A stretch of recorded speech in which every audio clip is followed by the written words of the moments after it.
The forest trembled from the explosion as a small beast crashed into the young adventurer, and he rolled on the ground. Through the clouds of smoke, a giant bird emerges, like a monster lunging forward as he tries to regain his balance. The monster spread its wings and roared, looming over him amid flying debris. Fear grips his chest as he composes himself. He holds his companion tightly nearby. A sudden strike from the warrior woman knocked the monster back. A fierce blow shook the ground as the cockatrice was blown away, feathers and fragments scattered across the clearing. The young traveler froze in shock, tightly clutching his slime friend, realized the monster fell from a single hit. Before he could recover, a confident woman with animal ears landed nearby, looking curiously at the fallen creature. Embarrassed but relieved, he, catching his breath, explains the situation. Later, he walks along the road, reflecting on his weakness and relying on his faithful partner. By the Bayonne River, the royal capital stands proudly, and Lin approaches the grand gates with renewed determination. In the bustling streets, merchants shout loudly, carts rumble through narrow markets full of travelers and townsfolk. In a lively district, curious glances do not leave Lint and his slime as they pass unfamiliar faces. Soon a towering guild building appears before him, igniting hope for a new beginning. Later, whispers spread in the tavern. Rough adventurers notice the monster beside him. Inside the tavern, neighboring adventurers look at Lint with hostility, whispering humiliating words and openly despising his profession. A giant steps forward and declares that tamers are not welcome here, ordering him to leave immediately so that. Despite their hostility, Lin does not back down and insists that he came to seek honest work. Tension rises, the rough man loses patience and lunges to strike him. A scuffle breaks out suddenly, once again showing how deeply tamers are despised. Lin commands his slime to subdue the attacker, showing everyone how tamers fight by controlling monsters. The beaten man finally surrenders, and others rush to calm the situation before it worsens. Soon glasses were raised, the mood sharply changed, and travelers began questioning him about work and rumors. The conversation turned to the captured cockatrice, and whispers spread about a powerful person of rank A involved. A famous lightning-fast ballerina appears on the street, and Lint freezes at her stunning presence. Lin decided not to mess with the mighty adventurers and instead earn money with simple guild tasks. Soon he heads to the city sewer, determined to quickly complete a simple extermination task. In the dark tunnels, they are attacked by swarms of rats, but he and his slime companion deftly fend them off. After completing the task, he is gripped by anxiety. Nearby, he senses a much stronger presence. In a moment, a huge monster bursts from the shadows. He instantly draws his sword and prepares for battle. Lint recognizes the huge wolf queen emerging from the depths of the sewer. He is shocked a B-rank monster has appeared right in the capital. Seeing wounded adventurers nearby, he realizes escape is impossible and decides to face the threat alone. Although he knows about the beast's unyielding defenses, he tightens his magical dagger and anxiously looks for a gap in his calm. Team, the slime rushed forward and struck first to distract the attacking wolf. Seizing the moment, Lint unleashes his strongest attack, hitting the wolf queen's head. On F.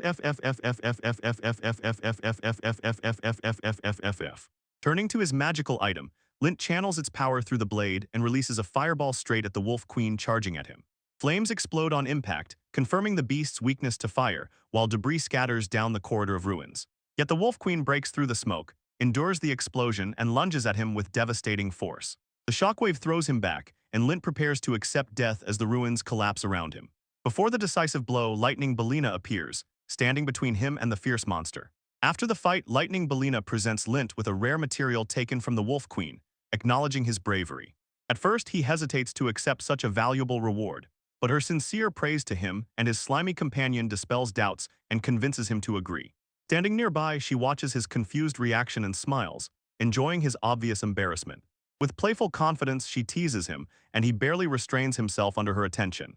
Finally, she insists that he go with her is stunned, and she is already leading them forward. Bellina leads Lint to an expensive restaurant, and he nervously follows her inside, overwhelmed by the luxury around.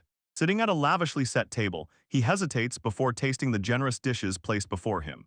Soon they both happily begin to eat, and Lint is moved by flavors he has never tasted before. While dinner continues, Bellina does not take her eyes off him, and with a slight smile says that he has a true talent for taming. Leaning closer, she suggests the idea of his changing slime, believing that their cooperation will benefit both. After dinner, Bellina suddenly proposes to Lint to make a master and servant contract through taming.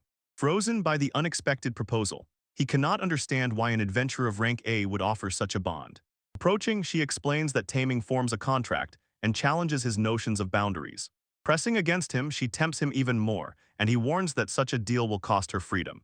Bellina smiled confidently and insisted that she accepts the consequences, leaving Lint stunned by her bold decision. Bellina pulls a fluff toward herself, offering an unusual arrangement and testing his resolve with bold, intimate closeness. Shocked, he follows her upstairs, where everything becomes much tenser and more personal than he had imagined. When she playfully teases him, his restraint wavers and tension grows between curiosity and hesitation. She continues to advance confidently, emotionally pressuring him, while he struggles with uncertainty about the consequences. Eventually, the moment became unbearable. Lint was confused, and Belina calmly kept the situation under control. In the heat of a tense moment, Lint is overwhelmed by a wave of emotions as Belina approaches, testing his resolve and self-control. Holding the upper hand, she closely watches his reaction, waiting for him to make a firm decision. Gathering his courage, Lint accepts the bond, and thus begins a contract that will forever change the paths of both. Under the night sky, Lint listens, as Belina explains the essence of taming, and the invisible yoke needed to form a master-servant contract with a demonic beast. Their hands touch as she guides him through the foundation of the ritual. Belina approaches, their foreheads touch, and Lint focusedly summons his ability to seal the contract. With eyes closed, they both silently concentrate, aligning their intentions. The ritual is complete, and Belina becomes devoted to Lint, his powerful S-rank companion and sworn guardian. Belina approaches Lint with a challenging look, testing his resolve and reminding him of the terms of their agreement. She presses him tightly in a close embrace and leads the ritual further while he struggles with trembling uncertainty. Light thickens around them and seals the contract as they both kneel inside the forming bond. Then Belina gazes into the still-living sensations, quietly considering what this bond now means. She is overwhelmed by a sharp sensation that reveals the full strength and depth of their completed bond. Stunned by the power of their bond, Belina reacts turbulently, and Lint, trying to maintain balance, suddenly realizes how deeply his ability is affected. Morning comes, and Belina is nearby teasing him about his embarrassment and calmly acknowledging what they experienced during the ritual. She proudly points to the proof of their bond, and Lint freezes, stunned by the consequences of his first experience. Energy seems to drain from him, while Belina, on the contrary, grows stronger. This hints that the power of the contract channel acts quite unexpectedly. Determined to become stronger, Lint accepts the challenge. Belina clings to the fluff, confessing that she is already on the edge, while he studies how tamers usually make deals. He explains that trust strengthens control, and she listens attentively, wondering if such a method can really attract greater power. The conversation turned to dragons, and Belina excitedly speculated whether Lint would ever manage to tame a dragon, although true tamers of these creatures are almost impossible to find. Later, the action shifts to the guild building in the royal capital, where the hall is bustling with adventurers grabbing orders. Inside, guild workers work tirelessly each time new tasks arrive. They face another challenge. Exhausted by recent events, Lint enters the guild to register a team, barely standing on his feet, and the receptionist recognizes him from yesterday. Documents confirm, after Belina repelled the attack, she was promoted to S-rank. Lint, however, remains lower in rank on paper despite his role. Adventurers gathered around Lint, praising him for surviving and helping, their humor intertwined with genuine respect. Gratitude waves through the hall. Townspeople thank him for facing the danger. Filled with new determination, Lint and Belina decide to raise their party's rank together. Belina boldly exclaims that she wants to become the strongest team in history, her confidence unwavering, and Lint watches her determined expression intently. Sudden commotion interrupts them and draws Lint's attention as tension rises on the street. An enraged warrior steps forward, accusing them of humiliation and charges with a raised blade. Instead of retreating, Belina eagerly prepares to test the strength of her bond with Lint. She surged forward with incredible force, delivering a decisive blow and knocking the attacker back, who loudly fell backward. Belina's strike exploded with fierce shock. The attacker was thrown across the street, and the ground around him scattered. It happened. Lint looks in disbelief, and Belina froze, stunned by how powerful her own strength turned out to be. She realizes the explosion was an uncontrolled surge that burst out through their bond. Gathering herself into a fist, she asked where they were heading next, turning the conversation to their planned mission. With renewed mischievous confidence, Belina takes Lina by the hand and leads him forward, and they walk together. Belina rushes forward at full speed, dragging Lint behind and breaking through obstacles without slowing down. Passers-by panic and scatter, and debris flies across the street. Explosions burst in their path, sending smoke and fragments into the sky, and the ground trembles from the impact. Amid the chaos, Belina suddenly points ahead. Excitement jumps in her as she notices something important ahead.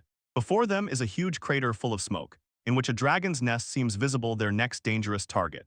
Belina feels hellish heat in the air and realizes a mighty force is lurking nearby, while Lint wonders if they will have to face a stronger dragon. Suddenly, the ground splits open before them, debris rises up, and they both understand. Something huge is coming from beneath the earth. The dragon Aya bursts out of the shattered earth, its roar shaking everything around, and even the dust in the air freezes in shock. The colossal creature looms over the battlefield, forcing Lint to take cover while Belina prepares to respond. With a devastating strike from the dragon, Belina is thrown back and crashes down with a thud. After a heavy blow, Belina gathers herself again, and determination lights up in her eyes despite the dragon's immense strength. Behind her, Lint watches in shock as debris falls, and the huge creature advances with crushing force. Standing before the dragon, Belina raises her hand and directly challenges it, unwilling to retreat. Seeing a chance, she pushes Lin into action, while she distracts the creature's attention onto herself. When the dragon slightly lowers its guard, Lin steps forward, preparing to try to tame it despite the danger. Lin places his hand on the dragon's head and activates his power, fully focused. The dragon bows without resistance. The dragon froze, overwhelmed by fear and pressure after Belina's previous strike, and thanks to this, the taming proceeds safely. When the process is complete, Lint becomes a dragon tamer, surprised at how easily this bond formed. Belina proudly reminds him that it was strength and courage that made this possible. They joyfully celebrate the achievement together, feeling how Lin increasingly becomes the heart of their team. When the dragon is tamed, Lint awkwardly accepts his new title, and Belina, with a sparkle in her eyes, insists that he choose a worthy name for the creature. After thinking a little, he confidently utters a short name, smiles, and listens to how it sounds. Standing before the colossal beast, Lint solemnly named the dragon Gil and proclaimed him his servant. Belina joyfully celebrates success, and the dragon rises upward, getting used to his new master and to a new, rediscovered purpose. Shortly after they mounted Gil's back, they prepared to set off together, riding their powerful new partner. Belina proudly extends a magical pouch to Lint, explaining why it is so valuable, and he, holding his breath, marvels to receive such a precious reward. Soon they saddle Gil and, preparing for the first flight, aim to catch another mighty beast. Gil rushed into the sky, wings beating strongly, and Lint struggles to maintain balance during the sudden takeoff. High above the cliffs, they soar over open space, leaving the ground far below. And while the wind rushes past, Belina calmly gazes forward and Lint clings tightly, getting used to the flight. Noticing their target from above, Belina decisively jumped from Gil into the air and ordered Lint to prepare for taming as they rapidly descend. Gil darts after her and dives sharply, and Lint tries with all his might to keep balance during the unexpected chase. An explosion flies straight at Belina. She has to break through the attack, and although the blow slows her movement, she still tears forward. Not retreating, she takes full control again and lunges directly at the fleeing beast, determined to stop it.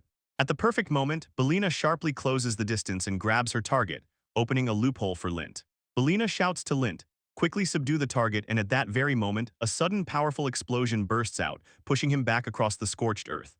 The explosion does not stop her. She breaks through the debris and the seething heat, not allowing the creature to escape.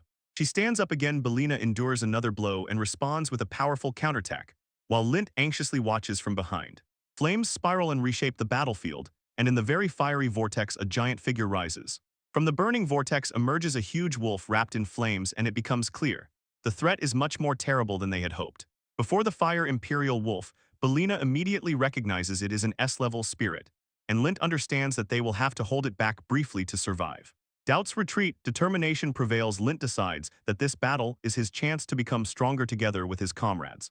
They exchanged firm resolve, agreeing to act within that brief moment before the wolf's power consumes the field. Belina begins to gather energy, focusing her skill, while Lint loudly calls for reinforcements to hold the enraged spirit in place. Flames surged across the battlefield, and Gil rushed forward, opening the gap they so desperately needed. Gil responds with a fierce counterattack, unleashing a focused fiery breath that cuts directly into the flames of the mad wolf. The battlefield explodes, Lint rushes forward and shouts orders, and the spirit in response tears with burning power. Despite the strike, their tiny friend hits precisely, disrupting the wolf's advance and gaining precious seconds. Sensing danger, the spirit switched to Belina and aimed at her as its next target. Before it could deliver the decisive blow, Gil crashed into the wolf, knocked it to the ground, and shielded Belina from danger. Gil continues the attack, and Lint orders their little companion to create another distraction to win those last needed seconds. Around the Fire Emperor wolf, explosions tear the air, lightning like flashes strikes his body, but his spirit endures this storm. The recoil pushes Lint and his companion aside, scattering debris, and the wolf's flame rises even higher. Quickly recovering, Lint loudly commands Gil, "Unleash everything at once on this towering beast." A colossal collision occurred, shaking the battlefield, and the wolf stood amid the explosion, still radiating fierce power. A mighty explosion envelops the battlefield, flames burst outward, the earth trembles, and smoke hides both sides. The wave from the direct explosion hit Lint and threw him aside, but he remained conscious despite the powerful blow. Through the fire, Belina steps forward and stops the wolf's advance, enduring the heat just long enough to open a brief opportunity. Using the moment, Lint drops to one knee, activates his gift, and successfully tames the weak-spirited. When the flames died down, Belina acknowledged that he had grown as a tamer, and the battle finally ended. After the fight, Belina hands Lint a potion to heal his wounds, noticing the tension he tries to hide. While he regains consciousness, they excitedly discuss how much their companion has grown and decide to finally give the newly tamed wolf a real name. Lint pronounced the name that had been spinning in his head during the fight Kajero, and Belina instantly agreed.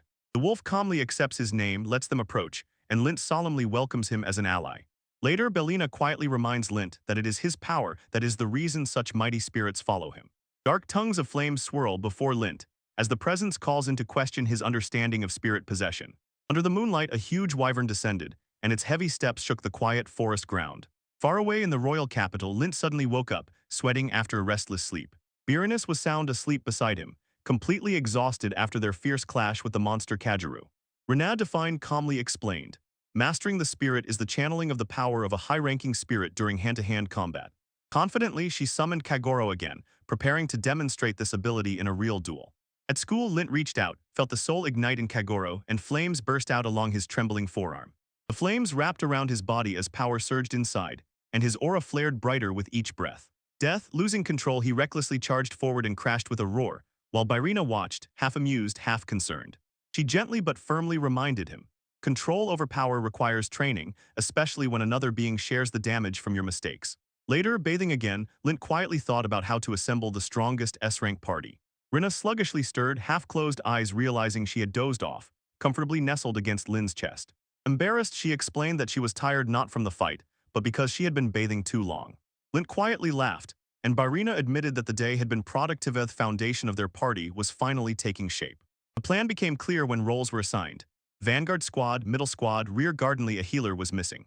He hadn't considered such a role, but Byron smiled confidently, hinting that she knew people who could handle everything.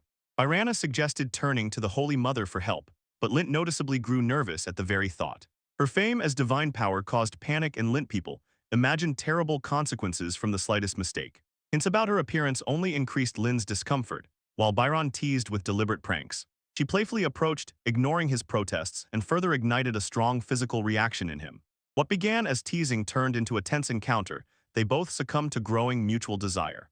Mountains of new quests simply overwhelmed him, and Birina insisted that this was the perfect training for spirit obsession. Then, mounting a huge beast, they rose into the sky and rushed to the next challenging goal.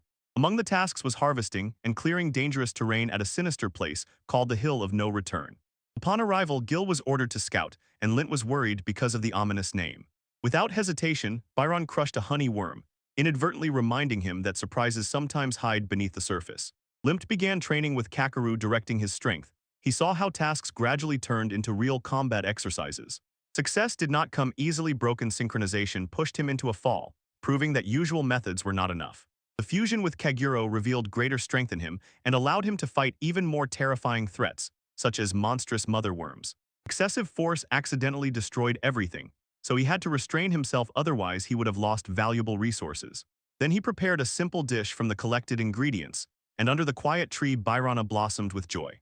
She was surprised at how tasty the cooked meat turned out to be, while he told how he learned everything by himself. Gathering explosive fruits was incredibly tense, but coordinated work with Kakeru helped him cope without serious injuries.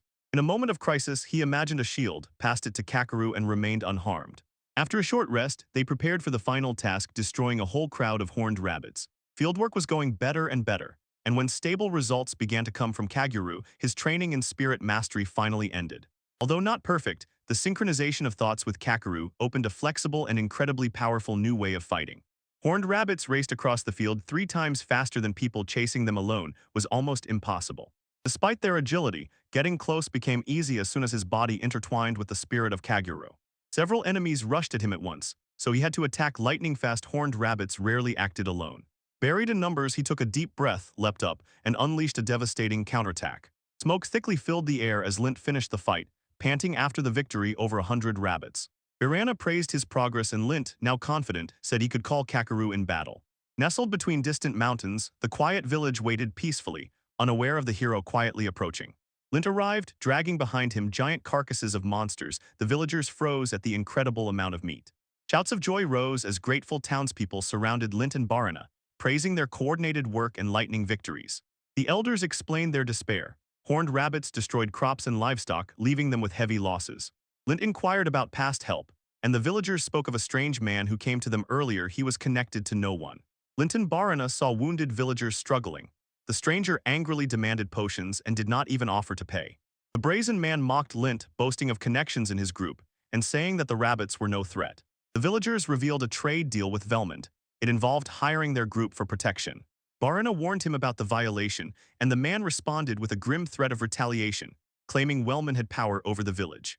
Barana recognized him. It turned out to be an S-rank adventurer. Frightened, he fell to his knees and begged for forgiveness. She handed him the potion with a discount and demanded a sincere apology for his previous behavior. He drank the potion. The peasants froze in admiration. All wounds instantly disappeared without a trace. Awash struck and immediately healed, enthusiastically praised her power, and then gave all the money he had. Flying on the dragon's back, they thought about how he pretended to be an assistant, but in reality was robbing the peasants. Then he sat overwhelmed with shame. Debts pursued him, and others laughed at his loud downfall. Night was approaching, but their mission was not yet over. They decided to deliver the cargo and only then rest. Having reached the next town, they were already dreaming of a hot bath, warm food, and were preparing to ask for a promotion. Instead of praise, the angry officer slammed the table and dismissed their mission as unacceptable. Although he defeated the monsters and cleaned up the aftermath, the guild still insisted on seeing with their own eyes how strong Lin was in battle. Bakrana sharply threw out a phrase and the truth surfaced. Lin turned out to be a dragon tamer, whom the clerk disdainfully called a myth. She exploded with despair, but the employee stubbornly replied that such lawless matters were no longer their concern. Instead of arguing, Lin calmly asked how to get a promotion. He was offered to take a test. Doubts did not let go. The clerk decisively demanded that he bring his dragon and fight their appointed sea-level overseer. Stepping out onto the street, they let off steam. She fiercely resented the snobbery, and he just laughed indifferently. Both agreed that the overseer was incredibly annoying, yet they still needed rest before tomorrow's official exam. Behind closed doors, emotions burst out, and mutual comfort blossomed in the silence of their shared room. They pressed tightly against each other, their bond deepened, and desire gave way to something warmer and ineffable. Later that night, fatigue finally took over. One slowly drifted to sleep and the other quietly dressed. Taking one more breath before leaving, he allowed her to rest a little longer. A soft farewell passed with a quiet smile. Waking at dawn, she slowly stretched, and thoughts of the proctor filled her with anxiety. The towering man introduced himself as Jairam, the one who was to oversee Lin's enhancement technique. That mocking laugh erupted immediately after Lin showed his dragon, and Jairam jeered at him, eager to trample this so-called tamer. Link stepped forward, calmly asked to explain the test rules before confirming the decisive condition for victory. Despite objections, the examiner approved. The duel officially began, and Urim charged forward with a sword in hand. Seeing no movement, Urim lunged forward with his blade raised, certain he had already won against the one who seemed passive. Urim wildly charged the attack, but confusion overwhelmed him when the sword could not cut through. Instead, QLK, Lin's familiar, easily withstood the blow. His body was much tougher than expected. Fire burst around Lint, power awakened. Urim froze, stunned by the deafening shift in presence. A blazing kick struck directly. Urim was thrown back and slammed harshly to the ground, while the onlookers in disbelief gasped. Unarmed and cornered, Urim surrendered. Lynch calmly stepped forward. The examiner fell into complete shock. Durham, drenched in sweat and stunned, quickly admitted defeat, and Lint immediately received a promotion in rank. Suddenly, Professor Burena appeared. Urim was surprised, and the mischievous girl gently hugged Lint. Urim indignantly protested the rules, but the girl sharply cut him off. She is one of Lin's familiars. Panic froze on Myra's face as behind her Urim fell. The cat girl knocked him out with her power. The smoke cleared, and behind Lint stood a dragon, finally appearing in formidable and mighty grandeur. Myra, stunned by Lin's sudden appearance, froze in shock. His calm gaze unsettled her. Myra and Jurembo apologetically admitted that Lin is a powerful and true dragon tamer. Myra's face was blazing. She awkwardly handed Lin to his new guild card, confirming his S. Myra begged to keep it a secret because she feared the consequences, and the woman with cat ears began negotiating, clearly taking the upper hand. Barana ordered Urim to continue training, then turned to Myra and without hesitation announced that the next was her. Sitting on the dragon's back, they soared into the sky, their hearts ignited by the shimmering guild card. Recognition as a true tamer brought him joy, and the next quest awaited, and he approached it with new determination. The journey with the Holy Mother, accompanied by an S-rank adventurer, brought both excitement and new responsibility. Their dragon dashed forward, hearts burning with impatience. They longed to start the next thrilling journey together. Somewhere far away, someone gently placed her hand on the sacred book, preparing for what lay ahead. In the towering library, she suddenly heard a rustle outside that tore her from quiet attention. With a hidden smile, considering options, she prepared to act. An unexpected commotion was already approaching. Smoke covered the sky as soldiers stormed the gates, and demanded that the royal castle surrender immediately. With brutal force, they smashed the barricades, breaking through the defenders and frantically searching for the hidden pope. Within the palace walls, whispers of rebellion crept, and the shadow of Cardinal Clayem loomed over what was happening. Taking advantage of Welland's absence, Callum instantly began to act, playing on fears and strengthening his growing influence. Surrounded by luxury, she gazed out the window, bound by duty, longing for freedom beyond power. Explosions shattered the foundations of the cathedral, and the Tower of the Blessed Mother collapsed into flames and ruins. Breaking free from smoke and ruins, she demanded answers. Her presence made even the toughest soldiers tremble. Meanwhile, flying to the capital, Lind and Birna sharply changed course. They sensed that something sinister was unfolding far below.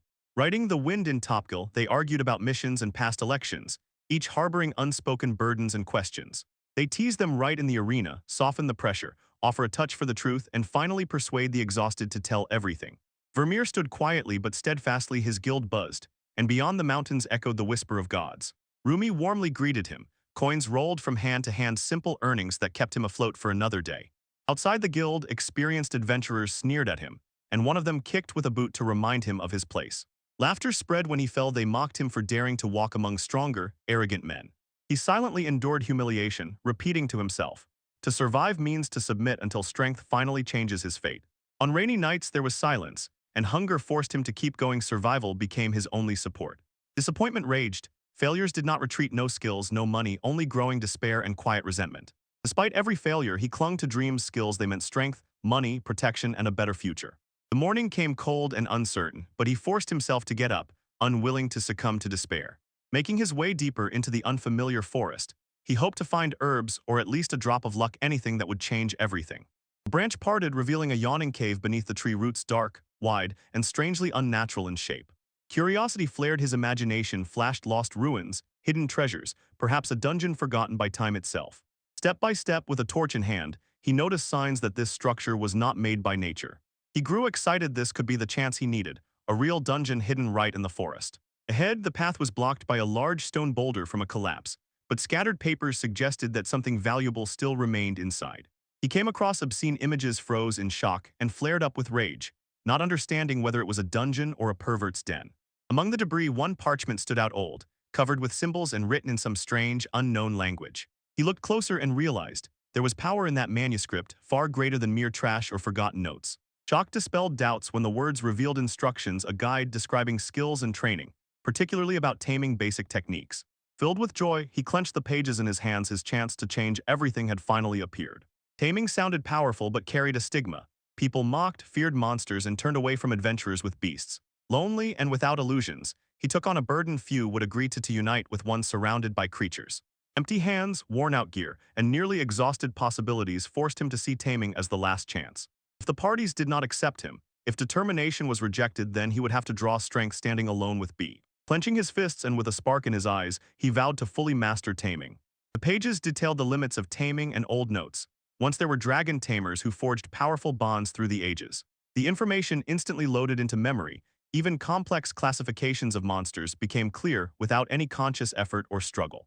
The muscular class of the Minotaur provided raw strength, while the flying creatures, if raised properly, promised speed and advantage in the air. With the return of practical sense, he decided to start with one beast, just as the manual advised. Suddenly, an image of a star-shaped emblem surfaced in Birana's mind. The hidden sign in the book exactly matched what she had already seen. When the emblem matched, confirmation came. What once seemed useless now revealed its hidden historical value. Birana instantly felt its significance, and it sparked curiosity and a warm feeling, something between playful teasing and unexpected admiration. When they flew together, she called it the Book of Stars, hinting at a deeper past. Their witticisms disappeared when she began questioning him about Kyoko, that strange creature bound to fate. Memories returned. He was ambushed in the forest. He fell hard and stumbled upon something monstrous and completely unexpected. He emerged from the shelter and cautiously approached the tormented slime, hoping that kindness would earn its trust. Instead of fleeing, the slime froze and nervously swayed while he knelt down and extended his hand. Between them flickered a barely noticeable gleam, not just a command, but something deeper, hinting at mutual recognition. A swarm of hostile slimes surged, and nearby a smaller, nervous slime hid behind the grass. Ling awkwardly laughed, doubting his choice of partner, while the shy slime clung to him and begged with its eyes. Standing before the threat, Lint reluctantly decides to help, offers rescue, but demands obedience. With unwavering determination, Lint casts Tame. A bright light envelops the timid slime.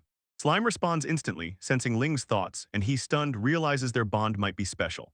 Link shuddered at Slime's reaction and insisted that saving him was only possible by taming. Facing danger with confidence, Lint downplays the threat and asks the slime to step back and watch. The battle ended. Slime swelled with self-satisfaction and vowed to protect Lin from now on. Lint pondered taming and cancelled the pact he believed the slime could manage on its own. When Lint walks away, the slime jumps after him, as if refusing to stay alone.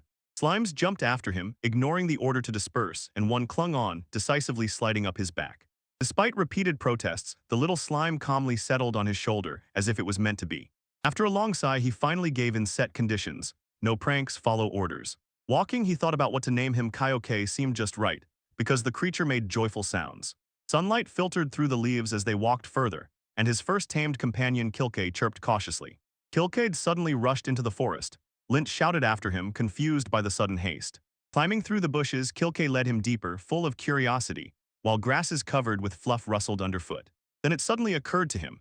These grasses were rare and valuable. Kilke definitely knew where to find them. Lint beamed with luck and adored Kilke's usefulness. Having secured income, he promised to throw a feast tonight. Hope melted away. Kilke joyfully devoured the grasses, especially the rarest ones, before Lint could stop him. In the guild, the girl was flipping through papers, but her thoughts kept returning to someone's recent unexplained absence. Lint had not made contact for several days, and she grew increasingly worried until suddenly a report caught her attention. Noise from outside drew all eyes. Lint laughed with strangers and immediately got slapped. With relief but embarrassed, she pressed tightly against him, and the anxiety receded, replaced by warm reassurance. Healing herbs spilled from his bag, reproaches turned to shock, and shock to admiration. Her curiosity was piqued when she noticed Kulkai, and Lind proudly recounted how he managed to tame the slime. Praise poured in waves, Rumi exclaimed joyfully, and nearby travelers whispered mockingly, preparing new jeers. The soft texture of Kilke instantly enchanted her. Excitement boiled up, and she impatiently reached out to touch it. The situation escalated. Some thug began mocking Lindstraub and his companion, but he remained calm despite the humiliation. Calmness came, her words gave hope, and with gentle warmth she proudly encouraged him to move forward. Rumi stepped away with the herbs, and behind, among the envious adventurers, resentment simmered. Suddenly Rumi, rank of the guild bell, triumphantly exclaimed, announcing the recognition of Lin's valuable discovery.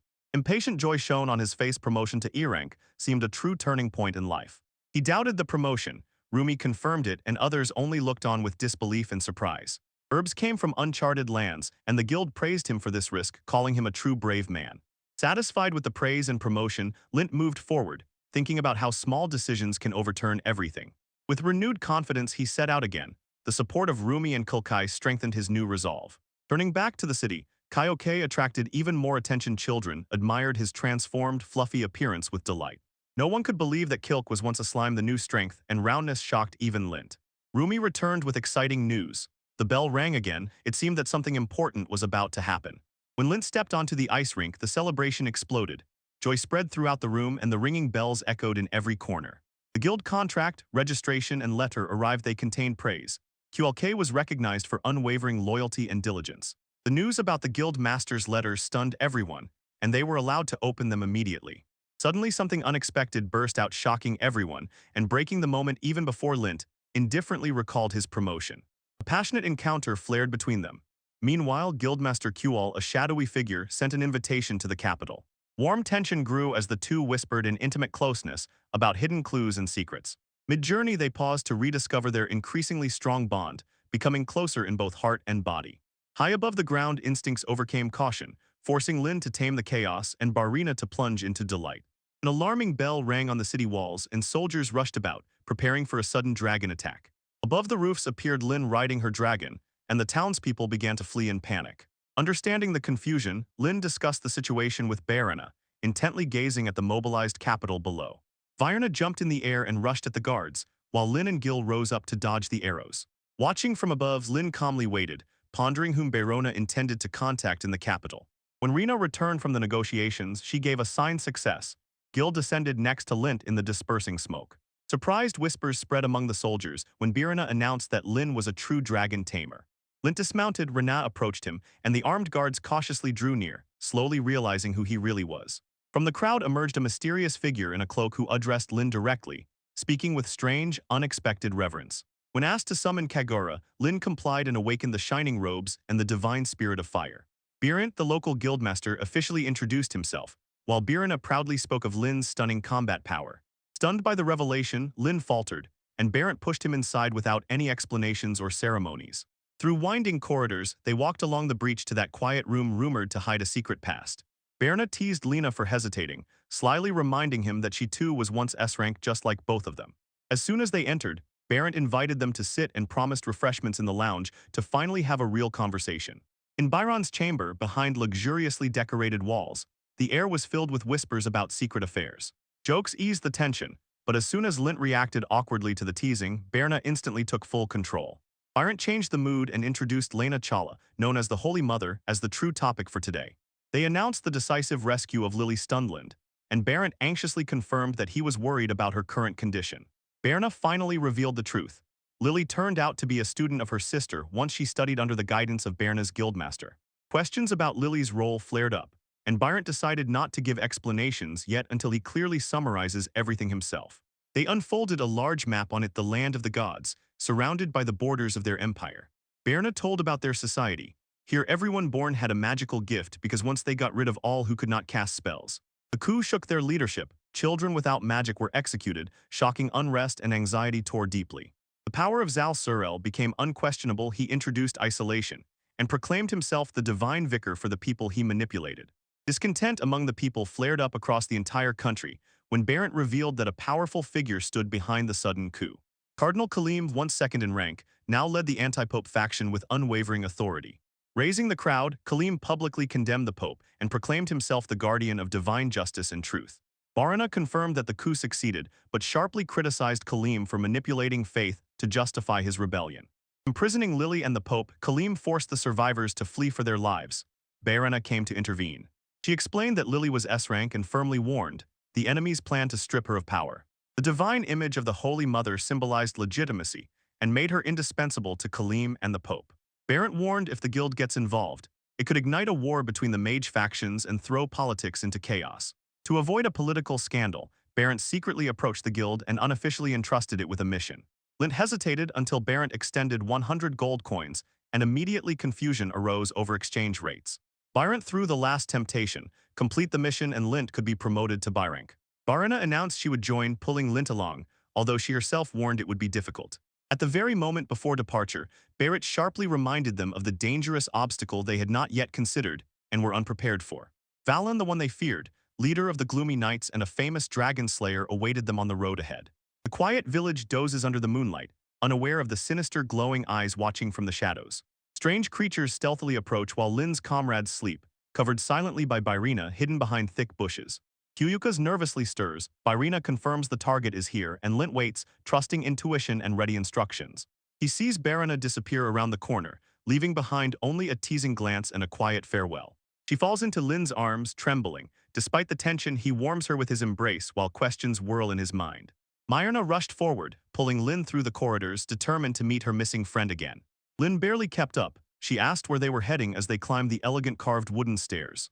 In the steam bath, Lily felt approaching footsteps and froze mid-wash as tension rose along her spine.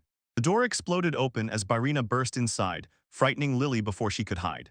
Embarrassed but composed, Lily confronted them soaked and silent, surprised by Lin's presence in such circumstances. Byrina cheerfully introduced Lint, ignoring the embarrassed Lily, who was frantically trying to cover herself. Lily nervously joked about the wedding, and everyone around poor Lint laughed and began teasing him.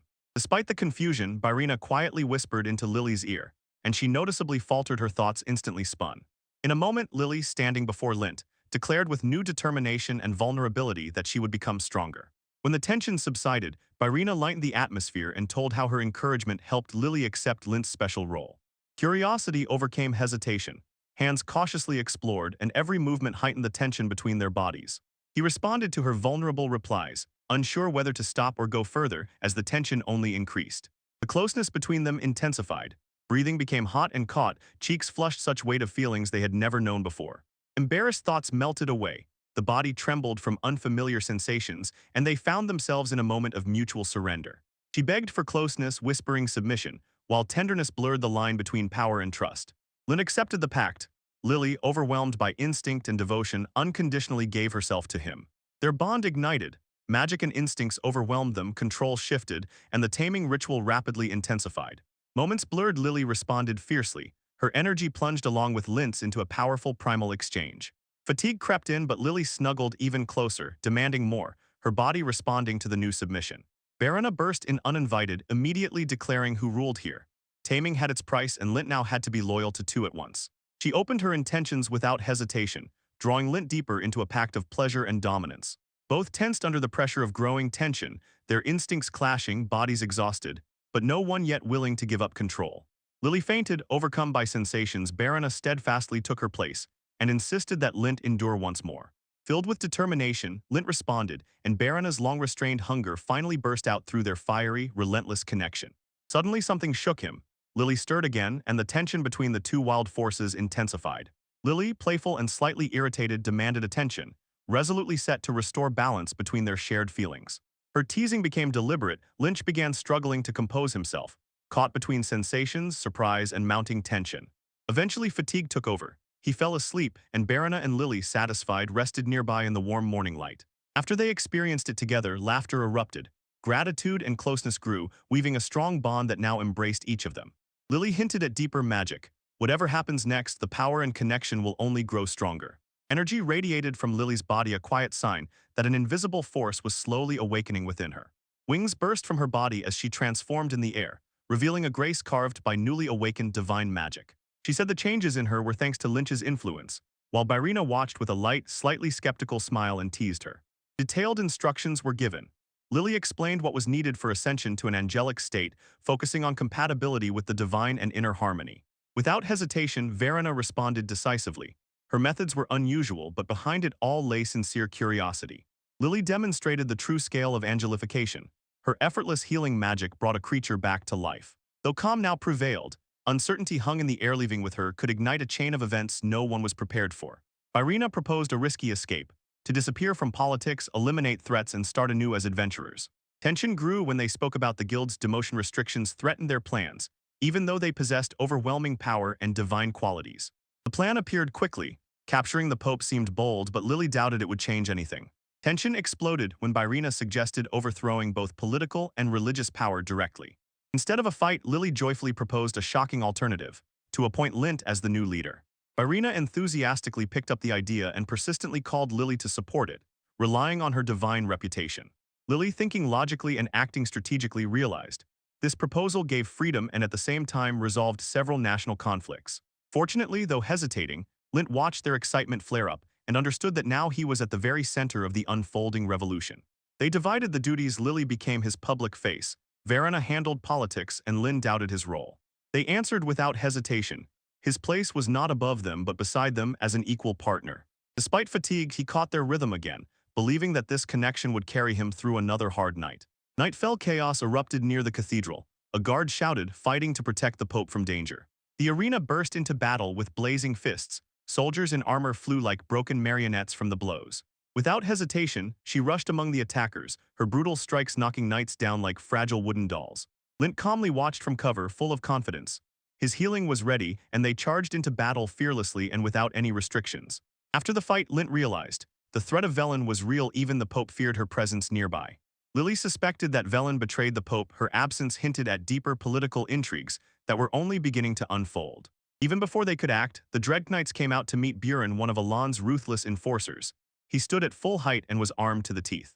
He calmly watched as Birina punched through steel, proving that the Dread Knights were powerless against her strength. Surrounded and outnumbered, she fought mercilessly, breaking through armored ranks like a storm of fury. Lily revealed the truth. Although the Dread Knights were after Velen, they were only B rank, and Birina was simply too strong. Behind her lay piles of bodies. Byrina smiled triumphantly, while Lint pondered the burden of leadership. Pleased with their success, the group approached the cathedral, filled with hope to meet the Pope. As they rushed through the magnificent halls, tension pierced everything. Every step brought them closer to uncovering hidden truths. Laughter ceased when a dark figure jumped out of the shadows and sharply grabbed Lint, pulling him back before anyone could react. The beast roared to protect its master as a swordsman in a mask emerged from the darkness. Birina eagerly took on the challenge. Lily explained that these beast assassins had guarded the Pope since birth. Lint hesitated. He realized that both comrades considered these enemies a serious threat worth training against before Velen. A wave of confidence swept over him thanks to Lily's healing and Birina's push. Retreat was no longer an option. While Lint panicked in the middle of the battle, one of the assassins sneered and suddenly launched a deadly attack without mercy or hesitation. Weapons roared in a fierce clash. Lynch responded fiercely, striking together with his beast in perfect harmony. Kaguru provided backup in the air, and Lynch rushed forward, their blades fiercely locked with the agile assassin. Even with support, every strike missed. Lynch realized that his strength still lagged significantly behind the elite fighters. Thoughts of defeat loomed, but a sense of duty and trust in his comrades rekindled his fading resolve to keep going. In the midst of the fierce battle, Lynch demanded an answer, sharply asking why his enemy so fiercely defended the Pope's authority. The fanatically devoted assassin declared it a divine mission, and Lynch knew reasonable words would not reach a man with such deeply brainwashed faith. The strategy instantly changed. Lynch urged Kaguru persistently not to get distracted while they adapted to the relentless attacker. Reinforcements arrived. Confidence returned. They knew Kakok and Lily stood ready while the enemies charged the attack again. Monoballs charged, Lynch counterattacked, but the steel still fiercely clashed. Neither side retreated. A gap in the defense exposed Lynch's weakness, and the assassin took advantage, sneaking up before the defense could fully react. Magic gathered in the enemy's palm. A huge fireball shot straight ahead, carrying destructive power. Lynch rushed forward without hesitation, stunning the killer who could not comprehend his open, fearless stance in the middle of the charge. A powerful explosion thundered, and Barina and Lily watched in shock as smoke and tongues of flame filled everything around. Kakyok burst out of the explosion. The killer was thrown back, completely stunned by the unexpected bait. After the strike, Lynch collapsed. Birina and Lily rushed forward, and the enemy finally fainted nearby. Commands sounded instantly. Birina dashed forward to protect Papa, and Lily stayed to assist Lynch. Eyes slowly opened. Two familiar voices warmly greeted Lynch, relieved that he had finally regained consciousness safely. Calm settled again in the luxurious suite. Lynch learned that the killer had fled during the confusion that followed the events. After brief reflection, Lily sincerely praised his courage, but sharply doubted the fanatical beliefs of some defenders. Anxiety rose again. Lynch felt that stronger enemies would soon appear, and Birana so casually revealed where she had hidden Papa. Bound and furious, Papa demanded answers, but instead was mocked for old offenses.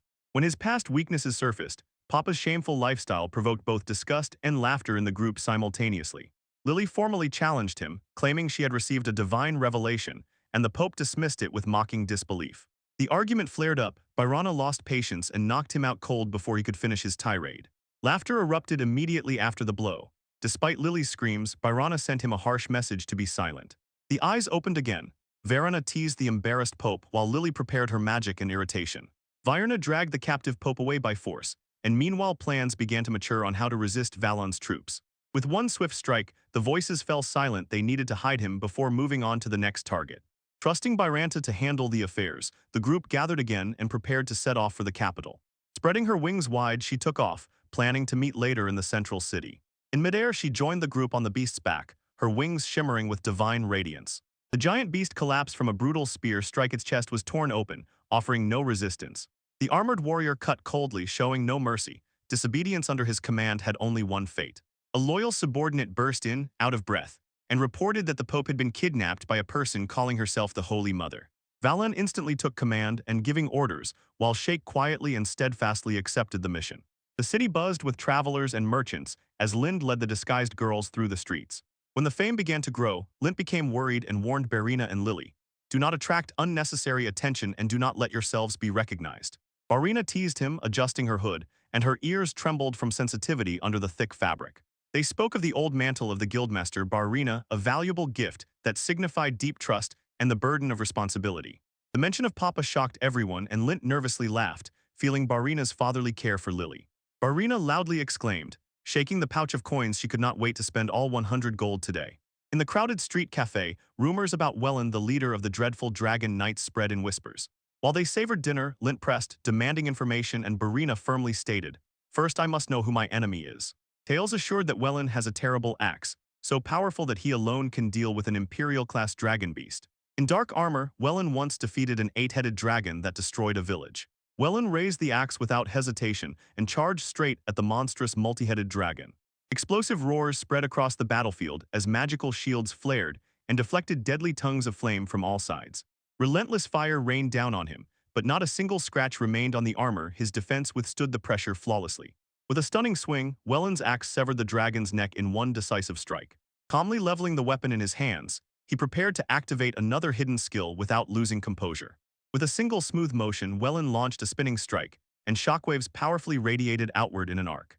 Shards flew through the air as a massive explosion engulfed the battlefield and drowned out the dragon's final roar.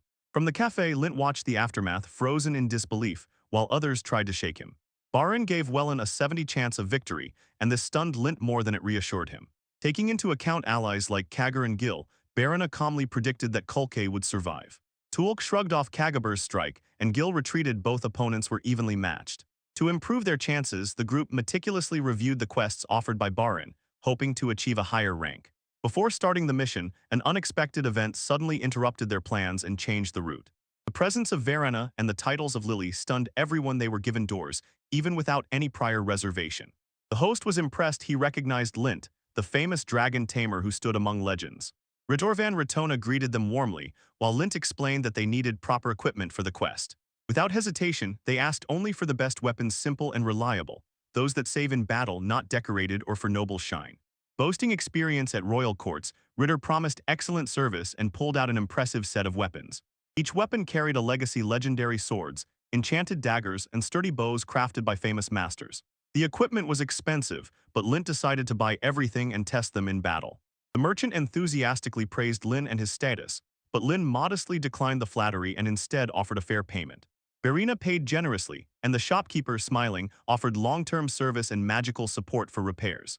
The mysterious nickname caught everyone's attention, something unfinished and uncertain, but strangely attractive at first glance. A legendary blacksmith forged this item, but due to the incomplete design, no one knew its true purpose. Despite the unclear purpose, the script handle fit it perfectly, as if it had chosen it itself. The shape was strange, but the mysterious handle enchanted everyone, even without weight or a real blade. The unfinished masterpiece of Master Allen contained rare materials, as if intended for a legendary staff or sword.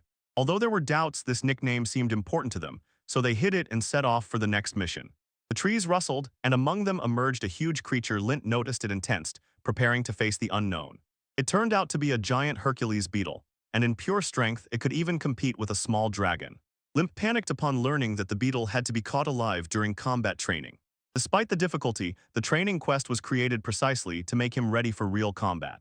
Marina advised him to summon Kaguro properly, insisting that he master more complex control over the familiar. Kaguro broke out of the flames, responding to Lin's voice with synchronized readiness. Both prepared for battle, and the beast stirred, sensing danger from the howling spirit fox. The flames surged forward as Kaguro launched an attack, responding to Lin's signal while the giant beetle descended. Lightning cut through the air as the monstrous insect lunged. Kagashiro, roaring fiercely, flared in flames and launched a counterattack. The half-flaming monster collided in the air and threw the monster down. Shock waves shattered the ground, limbs cramped from the impact. Lin approached the smoking battlefield, feeling how all his complex plans crumbled before the single stunning blow of Kagashiro. Turning back to the camp, Lint received a sharp rebuke. Baran said that his distraction had weakened their mastery of spirit. Lily advised to trust more deeply, realizing the strength of their bond. Lint imagined a new intertwining that balances attack and defensive instinct. Her words struck Lint. His connection with Kagadosho wavered because he saw her as equipment. He quietly pondered. Despite the fact that she was a spirit, Kagadishu turned out to be a comrade one could trust, not just a source of power. Her embrace warmed Lena, and determination returned. Smiled, ready to intertwine with Kagadosho again. Another insect beast rushed from the shadows. Lint stood firm, heart calm, and called the weave. The flames spiraled as Kagadosho merged with him. Their spirits fully synchronized, no hesitation, no doubt, only unity. Circling around, distracting the huge beetle, and barely dodging its claws with chaotic aerial maneuvers. Burana confidently calmed him down. Weak beasts like Kagedushu would not provoke Hercules beetles if they did not feel strong. After mastering the spirit, a warning sounded as if a call to attract stronger enemies. Kagedishu was assigned to train Lily. The instructions lasted. They synchronized breath and soul with Kagadishro, their connection strengthened, and the intertwining became more harmonious. He closed his eyes, heart focused. He merged with the rhythm of Kagadishiro, the flame pulsed, and the connection became deeper than before. Trust strengthened in the chest. Casting aside fear, he fully entrusted the fight to the instincts of Kagadishiro. A roaring force swept through both, and pain, determination, and transformation merged in their synchronous, spiritually connected awakening. The flame of Kagadosho merged into one and enveloped them, and their united figure finally made the beetles notice the danger. When there were significantly more of them, they stood firm. The beetles advanced, but the energy around him did not waver. Suddenly their power sharply surged, and the observers held their breath, watching as Lint and Kagadashiro surpassed their former combat limits. A dazzling explosion engulfed the battlefield at the moment when Kagadashiro's final strike hit the beetle. Shockwaves swept through the forest, the flames soared into the sky, leaving behind only silence and scorched, trembling earth. Consciousness returned slowly, Warmth gently enveloped him, but awareness still wandered confusedly under Lily's gentle embrace. He tried to move, but nothing worked, exhausted by fatigue. His hand again accidentally pressed into Lily's body. Lily calmly explained that nervous tension had shaken his strength, and their fusion had overloaded his system beyond safety. Lint came to his senses near the campfire. Lily insisted on resting, and Byrina supportively handed over freshly roasted food. He enjoyed the meat until he learned that it was from the very same bug he had defeated earlier. Charred crater reminded him of the consequences. He remembered merging with Kagadosho and almost nothing else. KLK blinked nearby while Lily explained that the overload of spirit control caused his body to faint. The realization struck. He needed growth not only for himself but also to strengthen Kielk and Ala. It turned out that Kaioke was the one who finished off the bug, stunning everyone with his unexpected power. Startled by the sudden strike of Kielk's sword, Lin asked Lily where he got such overwhelming strength that grew so rapidly. Growth connected them all. As Lint developed, Birina, Lily, and even Kielk's potential grew alongside him. Enthralled by his progress, Kielk set a goal to train even harder and unlock more powerful abilities. Irina calmly sipped tea and smiled as Lint fought fiercely under the tall forest canopy. Lily noticed that Lint was making progress even despite defeats in the first rounds. His skills noticeably improved. The synchronized movements of Kakyoka only proved their growth. Every strike was sharper, and their teamwork even more refined. Blow after blow, Lin was rushing forward, and Kakyoka was spinning and striking, relentlessly pressing the enemy. Fallen but not broken, Limp rose again, burning with determination, as Kakyoka launched another coordinated attack. Explosions thundered around Lint, and when Kakyoka charged forward, he rolled aside, quickly grabbed another sword and launched an attack. Armed with chains, Lint fiercely retaliated. Each strike redirected Kakyoka's momentum with zeal and increasing precision. Though gasping and covered in bruises, Limp managed to smile as Lily rushed to heal him. Warm, healing light enveloped them. Kakyoka howled joyfully and Lint relaxed, feeling strength return from Lily's magic. Then Burana examined the weapon. Lin praised their balance with admiration, but admitted that Kakyoka's strength nearly overcame him. Confidently lifting the heavy blade, Lin assessed several types of weapons, feeling their power, balance, and potential synergy. Feeling its weight and texture, he was unsure if it could match Welland's massive axe in battle. Burana lifted the unstable core of the weapon and warned Lint that it required full focus and control over magic. Lily carefully examined the mysterious hilt and discovered that it secretly contained the powerful healing heart of a magical sword. A monstrous creature burst through the trees, instantly recognized them, and forced Lin to prepare for a direct confrontation. Kakagoro roared beside him, and they dashed forward. Blade and flame merged against the beast charging at them. The monster's powerful lunge crashed into Lin's unyielding block and his well-thought-out stance. Both charged forward again, pushing decisively. Explosive energy cracked the ground as Lin's sword sliced through the space ahead. Momentum carried him under the creature's belly. Dust rose, and his legs wildly struggled to resist. Everyone watched with admiration. Lynch finally stood victorious, earning a rank, and applause erupted around him. Victory over the monster was a turning point. His whole body would be perfect for delivery. Lily enthusiastically explained that his terrifying trait, immense strength, and armored shell made him a model for obtaining A rank. Together, they admired the result and finally understood. Strength alone was not enough. This victory belonged to preparation. Plans instantly accelerated. Supplies vanished into magical pouches while the team discussed where to go next.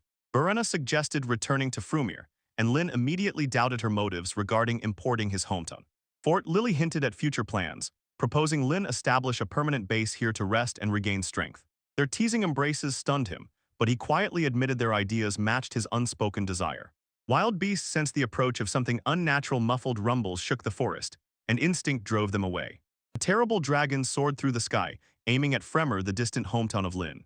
Barina, anxious and curious, walked beside Lin, while Lily gently teased him as he downplayed his origin. They reached the ravaged ruins beneath a tree.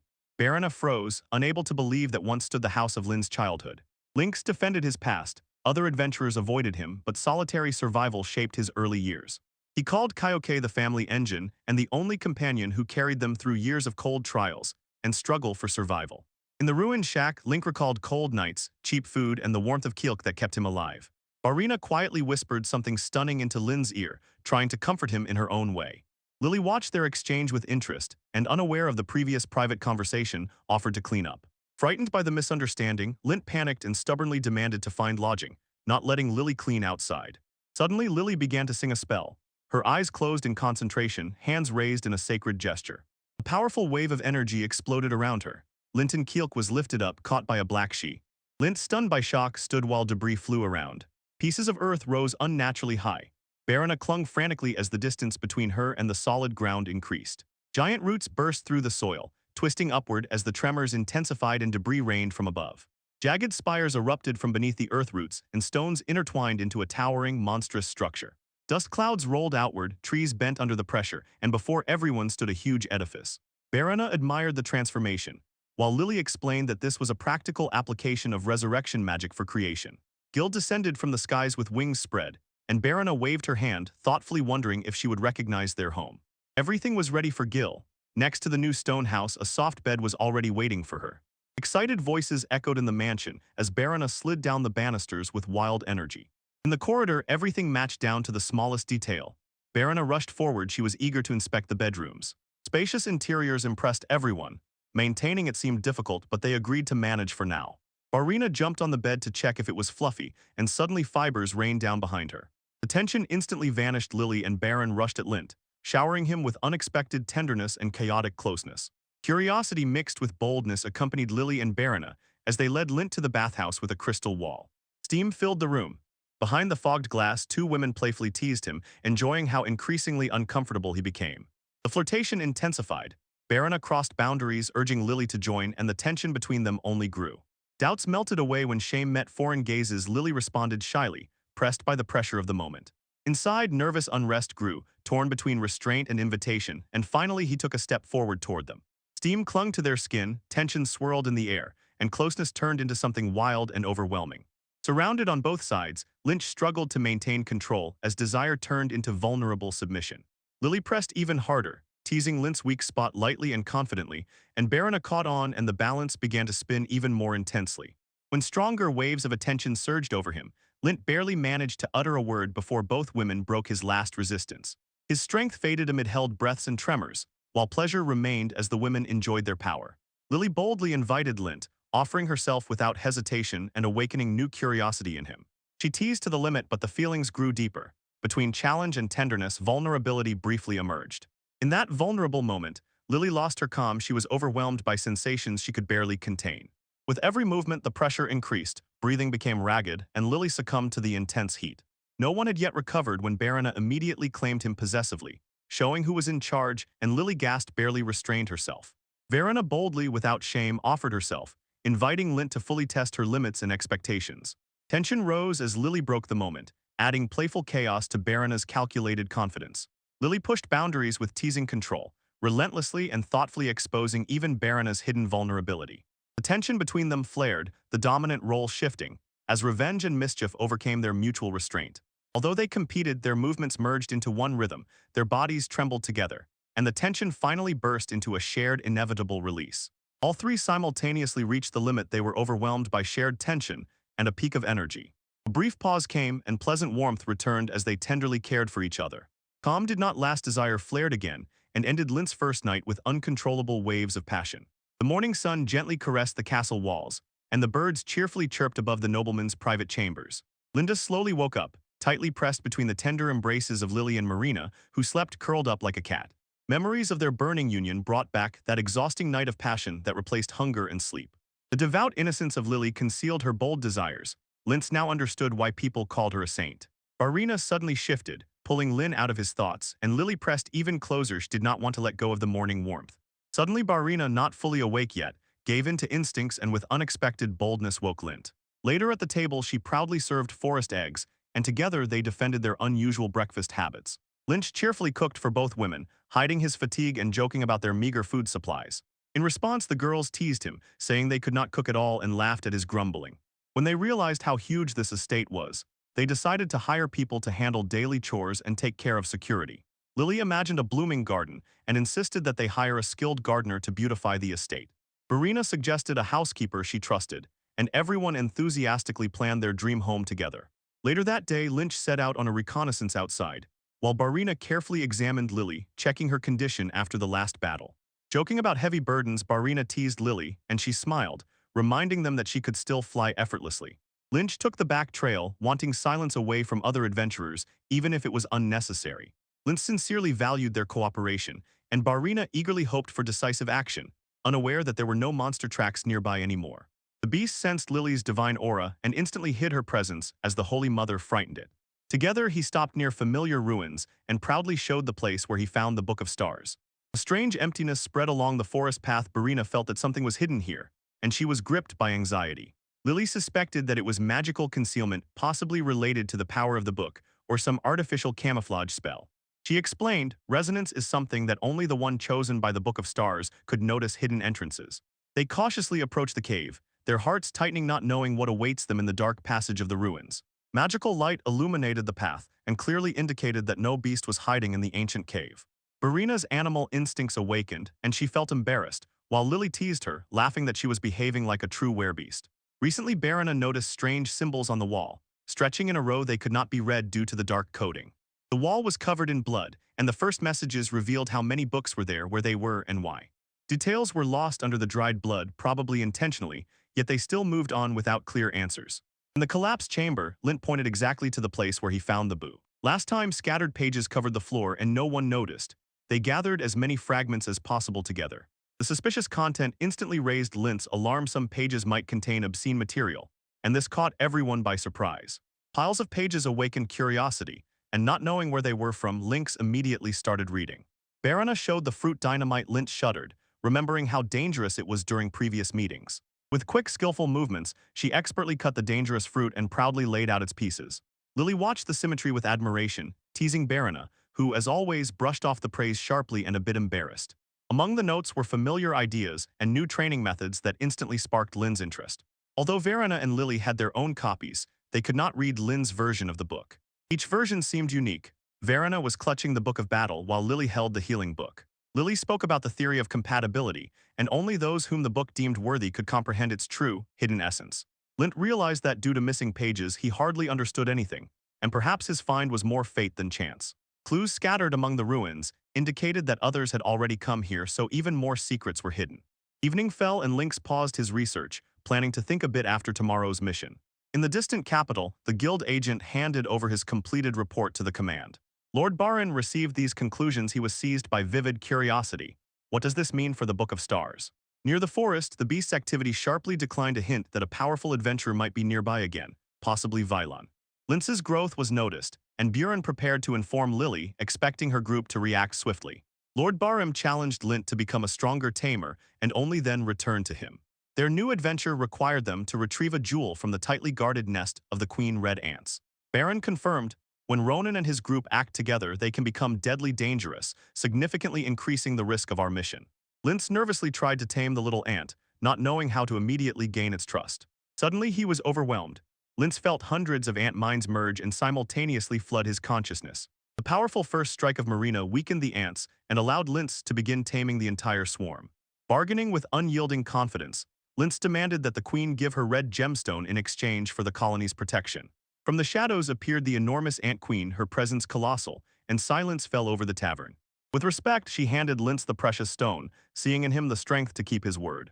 With the rainbow crystal in hand, Lintz tamed a whole group for the first time and immediately gained legendary recognition.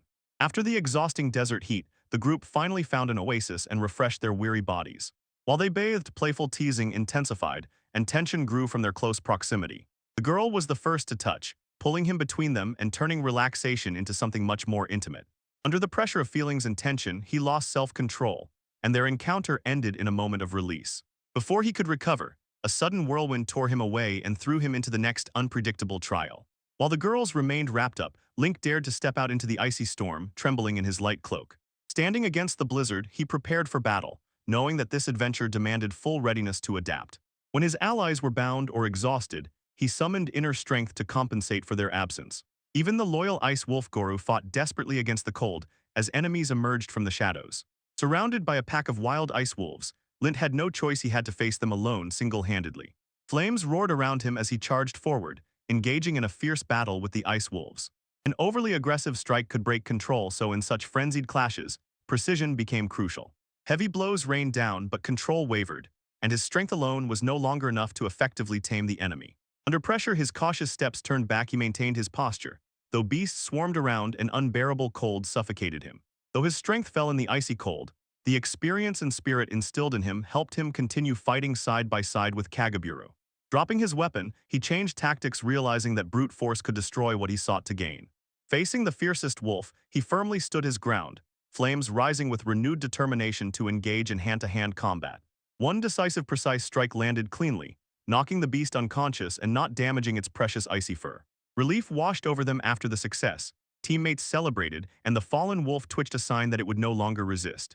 Praise poured in for his ability to keep everything under control and coordinate actions, especially for how he managed the fire wolf. After surviving harsh quests, confidence grew. Now even legendary enemies like Velen seemed attainable. Support echoed from everywhere, but distrust did not recede. Expectations of something big grew insanely fast. Yes, before the next battle, warmth became paramount. Comrades promised to provide comfort with sincere care and faithful support. In the shelter, closeness increased, warmth was shared without hesitation, and boundaries melted from trust and shared struggle. The neutral bond deepened with a touch, confirming that strength is not only in battle but also in emotional unity. Tension subsided, the mood was combative. Determination blazed, now fully ready to face the threat of Velen. And so, mounting skyward on the dragon's back, they set course for battle. Ahead loomed the fortress of Dreadnought Velen. In the dark forest, where an armored figure clash was about to erupt, someone noticed the mighty dragon tamer was approaching along with ally. Plans woven under the moonlight will turn their enemies into tools in the hands of someone much more dangerous. A terrifying silence enveloped the forest. No sound, no movement, only whispered orders. Time to attack. Suspicion grew. Even the forest animals fell silent. An ominous silence came before the approaching danger. Their position was already discovered. The enemies were rushing forward. It was necessary to instantly rethink the narrow place. Realizing that Velen was a dragon hunter, they first took care of safety and pulled Gil away from the clash. Explosions broke through the trees. Shock waves rushed forward. The battle began suddenly and mercilessly. A powerful explosion tore through the battlefield, threw the allies into the air and scattered them with a furious wave. Rage burned within him as the warrior condemned Velen's ambush, standing bravely beside his burning wolf. Lily warned about Velen's dark tactics: poison, ambushes, and black magic, terrible tools of ruthless war. A burning silhouette broke free. Velen appeared and declared that this battlefield was worthy of two S-rank warriors. His black armor pulsed with deadly intent. Velen was not bluffing. His lethal aura was obviously invincible. Standing before the huge axe, doubts surged, but retreat was impossible. This battle had to be fought. Attempts to save Papa were instantly stopped by Velen. He recognized a familiar presence. When the weapons were lowered, Velen froze silently, looking at the calm and smiling Holy Mother. Gracefully and solemnly, she removed her helmet and apologized for breaking the rules of battle. Shock filled the air when Velen turned out to be an elven warrior, calm and resolute. Questions turned into sharp tension. Her gender caused doubts, but her strength instantly silenced all assumptions. Explosions tore through the battlefield, magical flashes cut through the stone, and fire roared under the broken sky. Through smoke and flames, Lin and his beast rushed forward to intercept the deadly warrior with an axe. With wild energy, he deflected her strike midair, their weapons locked under the pressure of powerful magical force. The enemy counterattacked brutally and forced Lin to retreat. Her experience was greater, but she acknowledged his improving skill. As soon as he hit the counter, her devastating strike shattered his blade to pieces and drove him into a corner, dooming him to defeat. Power surged through Lin's body as the spirit Kakagro merged with him, and a fierce counterattack exploded from within. Despite the enemy's might, Lily and Barana stood calm, confident in the unwavering determination of their master. He was teased and underestimated, but Lint regained his balance and raised the shining blade to challenge the deadly gray tax once again. The brutal strength of the warrior clashed with the sword with a crash, as if saying that all efforts were in vain, but Lint refused to give up. The clang of steel rang louder than words as Limp struck upward, aiming directly at her stunning power. The steel clashed again, but her relentless swings forced Lint into defense and pushed him back hard. The momentum sharply changed. She suddenly kicked, and the bristles flew up from the ruins without hesitation. Dust rose as he fell, barely holding the sword. He gasped, watching her speed. She advanced with deadly intent, mocking his blade. Her irresistible, battle-hardened might promised him the end. A deadly blow struck, energy burst out fiercely, engulfing her in an explosive counterattack. The smoke slowly dispersed, and from it emerged worried faces. Lily and Baron called for the fallen tamer. From under the rubble, Lint surfaced under the protection of Kakaro's aura, and nearby a small creature rushed swiftly. A distracting maneuver drew the enemy's attention, and magical flashes masked the real trap hidden in the movement. Bursting forward, the creature exploded in the air, throwing power in all directions and knocking the enemy off balance. In the whirl of chaos, her momentum broke. Realization came too late. She fell into her own miscalculation. Her astonishment grew as the smoke cleared, and she watched the fluffy creature hovering near him like a shield. Without hesitation, he declared that he believed in his familiars and stepped forward, engulfed by a surge of confidence. A crooked smile appeared on his face as dark tongues of flame swirled outward, promising to reveal true destructive power. Energy exploded upward as she called the name Fallon, awakening ancient magic that fiercely warped the battlefield. Every instinct screamed danger as unfamiliar magic surged into the air, and cold, creeping terror paralyzed Lint. Dark magic surged forward, roaring like a living storm and threatening to swallow everything in its path. A deep breath calmed him. Unbridled power responded, ignited by despair and determination merged into one. Spiritual energy flared around both blade and beast this time. He fully controlled the true power of Kakabro. Lightning cut through the air with every strike, releasing a fierce hail toward the relentless enemy advance. Final blows collided in the air, and an impulse crackled between them. Strength, speed, and instinct reached their peak. Explosive force engulfed the battlefield, shaking earth and sky and consuming all caught in its blazing pressure. Caught in midair, the explosion hurled him again, spiraling through smoke and raw turbulence. The trash momentarily parted, revealing a passage above, and he noticed the danger far too late. A devastating blow fell from behind. Her response was quick and merciless, calling him a weakling without any hesitation. He shouted desperately and hurled Kolka forward, hoping the familiar would catch her before another blow arrived. Kovalka exploded with incredible force, struck her directly, and with her blow disrupted the incoming attack. Power burst from his center, and the creature spun in the air, throwing compressed magic in all directions. Her armor shattered completely on contact. Shocked eyes opened wide as the spiral explosion instantly engulfed everything around. Lant raised his staff, but a sudden surge of magical energy instantly knocked him off balance. His barrier shattered, the magical strike pierced it, turning the enchanted armor into fragile, unstable fragments. A scream broke out as the explosion tore down her defense and left the body defenseless in midair. She fell and trembled with rage, and before stunned Lin's eyes, shock turned into fury. Burning with shame, she covered herself with her hands and screamed while the team awkwardly celebrated their accidental successful shot. Lind was distracted by her appearance, and his smiling companion, the Beast Girl, began teasing him. Ashamed by their words, the warrior could not endure. He exploded with rage over the mockery and their obvious reaction. Instead, she faced the problem head-on and shouted that she would not give up. The mockery did not subside. The rival mockingly showed how impractical her position was, which only intensified her discomfort. Unable to bear the shame, she fell, stunned by the unbearable humiliation of the moment. Lynch tried to explain himself, but her trembling shoulders revealed increasing irritation and emotional exhaustion. She struck without hesitation, pushing him back and barely hiding her mixed, burning embarrassment. Others scolded him for negligence, and she demanded release from how humiliation was suffocating her. Willie looked coldly at the scene, as if saying that emotional outbursts often expose fears hidden beneath pride. Control was restored through threats of punishment. Their intentions were clear: obedience would be taught by force. Panic overwhelmed her as the threat grew. She desperately begged for mercy and forgiveness. Seeing her despair, Lynn decided, enough. She stopped the chaos and calmed the group. Embarrassed by their talks about taming, she asked what it meant and whether it was legal and could not believe it. Others encouraged her, jokingly telling about Lynn's strange fame. He breaks the rules, but at the same time is an incredibly skilled tamer. One companion quietly explained that she joined him voluntarily, accepted his command without coercion and without regret. Confusion arose again. Doubts about control and freedom challenged the intentions behind Lynn's proposal. Her doubts softened when she heard his proposal to overthrow Kilam and destroy the corrupt leadership. Trust grew stronger as she recounted how fear made them swear allegiance to a dangerous, powerful traitor. Kilam's power loomed over the city. His sinister influence was so strong that even the divine forces themselves could not match it. Hope flared again when the Alliance was offered a plan to restore peace through unity.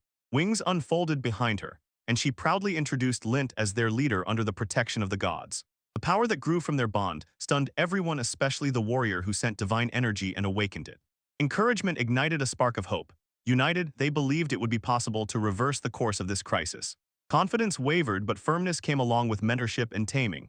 Her strength could surpass limits. Despair flared and turned into determination. She begged for strength and was ready to endure whatever would come. Then misunderstandings instantly flared up due to Lena's clumsy words. The group misunderstood his true intentions. Velan froze, crossing her arms, when Lily warned her that taming would require complete obedience and devotion. With pride, Velan swore to Linda, appealing to her honor and the legacy of the Knights of Horror. Though her heart beat restlessly, she accepted the terms and gave herself entirely to Lena's will without resistance. Verona suddenly stood behind Elan, playfully smiling, and her teasing touch astonishingly relieved the tension. In the whirl of chaotic laughter and protests, Velen endured the initiation by Lily and Verona under Lena's smiling supervision. Vogan trembled as Lily put her in her place, ignoring protests and insisting that the ritual continue. One misstep exposed her before Lint, and his presence pressed down, mixing discomfort with growing insecurity.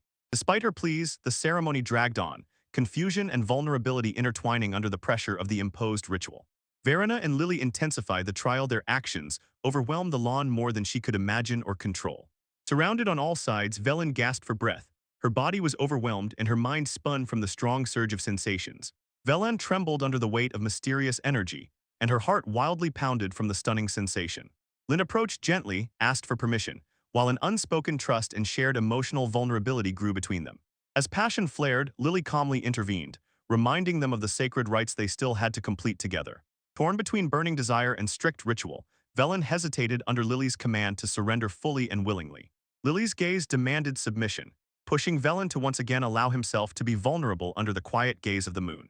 Velen's energy exploded uncontrollably as Lint rushed forward, their powers focused and intensified in an intense magical resonance. The ground around cracked from the magical backlash, catching others by surprise as Velen's powers became even more unstable. Lin's influence penetrated deeper into Velen's spirit, and the observer stood puzzled. The ritual was creating such chaotic consequences that no one could understand them. Elsewhere, divine messengers held their breath, watching Galan's transformation and recognizing in him signs of rebirth through the forbidden sacred ceremony. Realizing Lin's unique role, one of her followers passionately swore allegiance, seeing divine purpose in this ritual. Lily calmed the novice with practical ease, and among those watching, doubts and assumptions stirred. Gazan relinquished control, fully succumbing to Lynx's influence, and allowed their pact to manifest through a powerful magical bond. Exhaustion overwhelmed her body as the magical surge peaked, completing their ritual with quiet satisfaction and gratitude. Later, Lint addressed his own. He openly acknowledged Valen's strength and Psyche's hidden loyalty within the ranks. Resolutely and clearly, Lint activated his taming ability, concluding unbreakable contracts with both warriors standing before him. Agreeing to the taming contract, both parties took on a shared responsibility to protect the divine lands together.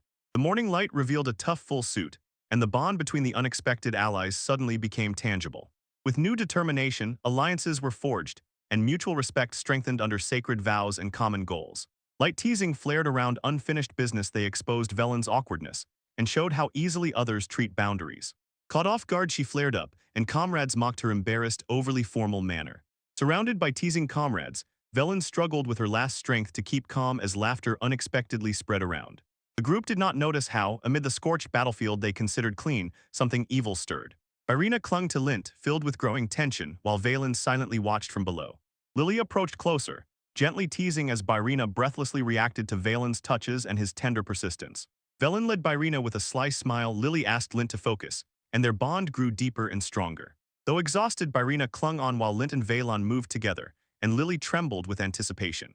Lily arched, breath caught, and lines held her. Irina's grip tightened as a surge burst within her. The dragon's roar echoed across the cliffs, and Lint yawned lazily, completely unmoved by the looming presence. Irina smiled slyly, glancing at Lin's fatigue, while Lily hovered above them and gently asked if he should rest. Then, riding the dragon, they had a calm conversation. Lily extended a hand of support, and Valen remained unusually tense. Lily tried to comfort Valen, but she quietly brushed off the worry, while Verna jokingly lifted the mood. Irritated, Valen resisted Lily's forced healing, but her pride concealed genuine concern for Lord Lint. Lily revealed Welland's fatigue, and everyone laughed. Lint said where they were going next, to the Grandmaster of the capital. Rumors about the Great Master's trial of Irina caused anxiety, and Irina teased them, showing that she was their shared tamer. Their dragon soared into the sky and rushed to the capital, and when they reached the city, the group anxiously prepared to report. Irina confidently led the group inside to personally confirm. Their mission succeeded, directly showing Valen. Surprised by the Grandmaster's praise, Velen froze tensely and hid embarrassment behind a forced professional smile. She immediately apologized because she was afraid she would be scolded. The Grandmaster quietly laughed and admitted that he had raised and taught them all. Glad about their success, V-Rainter announced the promotion of Limp to V-Rank and stunned everyone. Flu joke made Lint panic, and Valon realized how much he was in danger while B-Rain was preparing something important. The guild card flashed in Lin's hand, and he suddenly realized he had finally become official. Memories surged, Rumi's voice echoed, and Irina incessantly teased, confusing gratitude with something much more romantic. Anxiety grew over the uprising of the gods. B-Rain suggested taking action, and Lint listened with increasing tension. Talks became strategic. Cooperation with royal houses seemed extremely important to contain the unrest until the war broke out across the country. When the involvement of Burain, linking the leadership of Freimer with the uprising, surfaced, everyone agreed to act cautiously. Torn between secrecy and the desire to protect, they argued about their role, while the arena seemed to push them to face threats face-to-face together. To Lena's surprise, Biriantur secured a royal audience, and this mission has now gained national significance. Panic seized Lint when he realized he had to meet the king, and Virna encouraged him and urged him to adapt quickly. Preparation began even before departure. Gil was resting, and Lint was thinking about how to polish manners for communication at the royal level. Shax warmly welcomed them at home. Gratitude filled the fibers and cleanliness greeted their return. The dedication of the people from the huts alarmed others, so Vylon shifted attention and insisted, focus on politics. New leadership roles were confirmed. Lint will become the head and the rest remain in their usual duties. The circle of responsibility unexpectedly expanded. Vylon, stunned, was asked to assist with political affairs under Lin's leadership. Her voice betrayed doubts. She insisted she was unqualified, but quickly opened up to soothing, confident words. Support and praise melted her doubts, and encouraged by trust, she boldly accepted the challenge. Dedication became personal. Vylon devoted herself completely and was loyal even beyond duty as roles in the house began to change. Her enthusiasm literally exploded. Misunderstood expectations caused chaos and reminded everyone that leadership needed more tact. Forced to wear a tailored outfit, Vylon struggled with discomfort and shame due to the revealing cut. Behind her, laughter exploded. They, as if casually, asked for some errands, completely ignoring Villain's obvious irritation and overload. Rage was off the charts, but she submitted. Wagging her tail, she rushed outside, shouting insults while simultaneously accepting orders. Returning home, the group discussed logistics. Lint half-jokingly commented on how Vylon was getting used to her role. While Sykes upstairs was handling several matters simultaneously, Byrana herself offered to help, and chaos flared up again, because responsibility was easily shifted again. Lint fell onto the bed, exhausted. Byrana's stubborn pressure drove him into an unexpected re. Suddenly, Lily snuggled up to him, her mischievous energy seeming to tense the air between them. Sykes quietly joined them, watching as Lily boldly took the lead. Her confidence stirred the whole room. The pressure increased. Lily came closer and closer, her teasing growing stronger, and Lin almost lost his composure. His restraint cracked when Lily whispered. The tension exploded into movement, and they both could no longer hold back. When Lily's passion reached its peak, sudden footsteps interrupted everything. The door slammed with a loud bang. Byrana returned earlier, proudly showing off her new guild attire, unaware of the chaos raging. Everyone froze in shock when Myra collapsed inside. She was clearly exhausted and wounded after some unknown off-screen skirmish. Myra cautiously slipped into the crowded market, unaware that her outfit would so quickly attract attention. Vendors loudly called out to buyers, and Myra tried to blend in with the crowd, but wherever she stepped, glances and whispers noticed her everywhere. Embarrassed by the stares, she hurriedly paid and rushed out of the market at full speed. Far outside the city, she suddenly fainted. Her friends immediately rushed to treat her without hesitation. She barely opened her clouded eyes. Familiar chatter sounded around. She realized she was safe among reliable allies. Conversations arose around as Myra pondered the offer to join, cautious, but interested in her role. She asked about the terms in surprise. She did not expect that they included duties regarding remote property and unexpected household chores, besides guarding. Tempted by the large money, she hesitated, still unsure what really lay behind those strange contracts. The terms of taming shocked her. They were clearly physical, frank, and awkward, but she challenged Lane. Let him prove his intentions. Lint responded confidently, elevating taming to the level of partnership, while Myra meanwhile struggled to understand everything. She laughed off his proposal, called him inexperienced, but something quietly stirred inside her. The touches became urgent. What began as playful teasing turned into unbearable tension, and neither could resist anymore. As intimacy deepened, every movement fueled the heat rapidly growing between their tightly pressed bodies. Her endurance cracked under the increasing pressure. Every move pulled her further from control. Breathing was ragged, the mind slipped away. Under the wave of sensations and emotions, she clung to him, captivated by feelings she never expected. Myra fell breathlessly between them, overwhelmed, and the irritable voices echoed that her new life had begun. Suddenly interrupted, the maid flew in, embarrassed and angry, but upon seeing the consequences, she instantly retreated. Finally, by morning, calm returned, and Lint quietly headed to the local guild to check in. Arriving, Lint cheerfully greeted Rumi, unaware that she still held grudges from the past.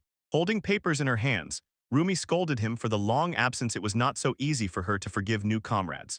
Rumi addressed him directly, spoke about past feelings, doubted his intentions, and asked why more and more people were gathering around him. Not to spoil the mood, Lint mentioned the rank change, trying to hide how increasingly nervous he was. He requested a meeting with Master Quill, hoping to discuss important matters face-to-face. Quill warmly welcomed him, noted the promotion, and invited him inside to talk. Outside the guild, his team waited nervously, not knowing if he had managed to win the Master's favor. To give them some space for reunion, the rest moved away, curiously observing the local adventurers. Among the stronger groups, whispers grew. In these lands, survival was only possible with endurance, and Lint apparently had it. By the campfire, a warm conversation unfolded. Each memory gave the old friends smiles and heartfelt comfort. Though years passed, gratitude did not disappear. Quiet mentorship slowly shaped Lin's path from orphan to adventure. Laughter rang out, tea was poured, the conversation turned to serious matters and hopeful plans for the future. Around Vermeer, politics raged and problems multiplied, but both sides agreed to come and sort things out in person. The room was filled with political tension, and Rumi apologized, asking to step out for a moment. Alone in the hall, she poured tea, her thoughts wandered, and she was troubled by the overheard talks about territory. Departure, the prequel, hinted at hidden affairs and asked Lin to return soon to talk once more. Joking hints caused laughter, but Rumi's reaction revealed something deeper that she had not yet fully spoken aloud. Walking the familiar streets, he thought about home and wondered where his comrades had wandered off to. A figure in a cloak addressed him directly, her sudden interest breaking his relaxed thoughts. She recognized him as a tamer and, surprisingly confidently, gave a rare assessment. Reluctantly, he leaned in and allowed her to examine him, still unsure about her strange request. Her reaction became serious. His appearance was rare and shocking, and he demanded answers that she did not give. The news of his boundless potential stunned him, and even before the answers appeared, the comrades returned worried. Returning to explain, he found that she had disappeared, leaving behind only confusion and distrust. When he told what had happened, tension hung in the group. Her identity could prove dangerous. Lily immediately recognized the description. That old woman was Rome, the legendary rank S evaluator. Lymph stubbornly did not believe it, doubting her own strength. She had not yet fully assessed his abilities. After the discovery, a wave of praise exploded around him, but deeper questions about his power still hung in the air. High above, the mysterious evaluator silently observed, pondering Lin's potential and the path that awaited him ahead. Plans moved forward, roles were distributed, goals became clear, but some were not happy at all with their new task. Agreeing and once again full of enthusiasm, they gathered around the table and prepared their plan to challenge the Kulem regime. Nira poured herbal tea, while Lin's team gathered to plan their next decisive journey. Lily doubted their path, half suspecting a rebellion, while Byrina shrugged, hiding intentions behind a carefree smile. Smiling, she headed closer to the kitchen, promising snacks while Lint was walking with Byrina. Villain joyfully welcomed Myra's arrival. She was burning with the desire to get rid of kitchen duties that utterly humiliated her noble pride. Despite Villain's protests, Lint stubbornly insisted that she remain in the maid's outfit during preparations for the divine reconnaissance.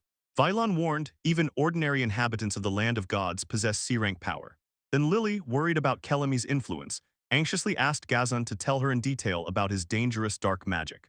Irina explained that dark magic feeds on sacrifices, while Lily's divine spells heal and strengthen allies. She tensed, realizing that Kelami's curses might have already broken through the divine magical barrier of their kingdom. Suspecting that Kelami carries the Book of Curses, Barana suggested using the Forbidden Book of Stars. Velen pulled out the Book of Stars, and this proved she had kept it hidden until now. Each opened different volumes: healing, taming, boxing, and in each pulsed a powerful aspect of the Book of Stars. When they realized their unity, it became clear to them. Possessing all the volumes means that fate itself is preparing something great. Excitement grew as plans were made, but Lint hesitated. He still wasn't sure if he was truly ready. The heart burned with impatience, but the villain warned, unknown dangers and dark magic are too risky to ignore. Fears about dark magic flared up again, and people began to whisper that Welland's origin made her suspicious. Accusations caused discomfort, and jokes about her appearance quickly turned into irritation and outrage over stereotypes. Confused and cornered, Vylon denied and warned that dark elves are often mistaken for demon summoners. Storm clouds thickened over the manor, and while Mura prepared alone, she felt an ominous change. The villain explains that pacts of summoning and binding demons with devils are the most dangerous branch of dark magic. When demon summoning gets out of control, horrors burst forth from the underworld that no ordinary mage would survive. Even in ordinary contracts, risk hides. Demon kings can rise once entire peoples have fallen under their absolute rule. Lily promised to support Lint with divine magic during the summoning. Every second was worth its weight in gold. Their confidence exploded, acting in harmony and trusting each other. Defeating the demons now seemed barely possible. While the strategy was concluding, Mura quietly watched from the stairs and felt the squad's resolve change. Everyone froze in silence as the summoning ritual began and light filled the huge formation. Magical energy surged through the symbols, and Velen with his last strength tried to hold its intensity, not letting it collapse. Lily reminded her to keep balance. Failure meant disaster for everyone around. Flames exploded into the sky, Valon unleashed incredible power, and a summoning circle ignited beneath her feet. A dark mass burst upward and frightened Mura. In panic, Mura fled from there, escaping danger. Magic wildly broke free, energy spiraled upward, forcing Lily to act and strengthen the summoning. Power exploded from the circle, and Link shouted the taming command with all his might. The summoned creature was engulfed in confusion. She did not know how the taming succeeded even before a normal recognition pact was concluded. Darkness spun and thickened more and more until a trembling figure emerged from it. The room held its breath when a demonic girl appeared. Her sudden appearance stunned everyone. Lightning tears the sky and a girl appears, boiling with rage, loudly shouting at Limp for trying to tame her. Barrina and Lily smile ominously, while the demoness panics because they slowly sneak up with mischievous intentions. Clothes fly off, the demoness screams her title, 7th Demoness of Hell, and the girls mercilessly tease her. She blushes and fidgets awkwardly.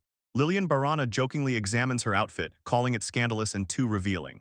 Chaos breaks out, everyone blushes, Lint freezes in shock, while the girls with devilish curiosity cross all boundaries.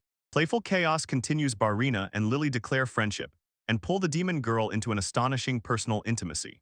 They tease her about her youthful appearance. She protests irritably and reveals that she is actually very old. Everyone looks stunned and skeptical. Link tries to explain, but Rena stares closely. This causes embarrassment and a very loud protest from the demoness. Unusual rituals begin. Link becomes more determined, and by touching, transfers magic. The demonic girl flinches, overwhelmed by unfamiliar sensations. Lily questions the terms of her pacts, and the demoness freezes, unable to respond under such powerful magical pressure. Suddenly frozen, the demon girl shuddered from the sudden magical touch, stunned by the unfamiliar intensity of the ritual.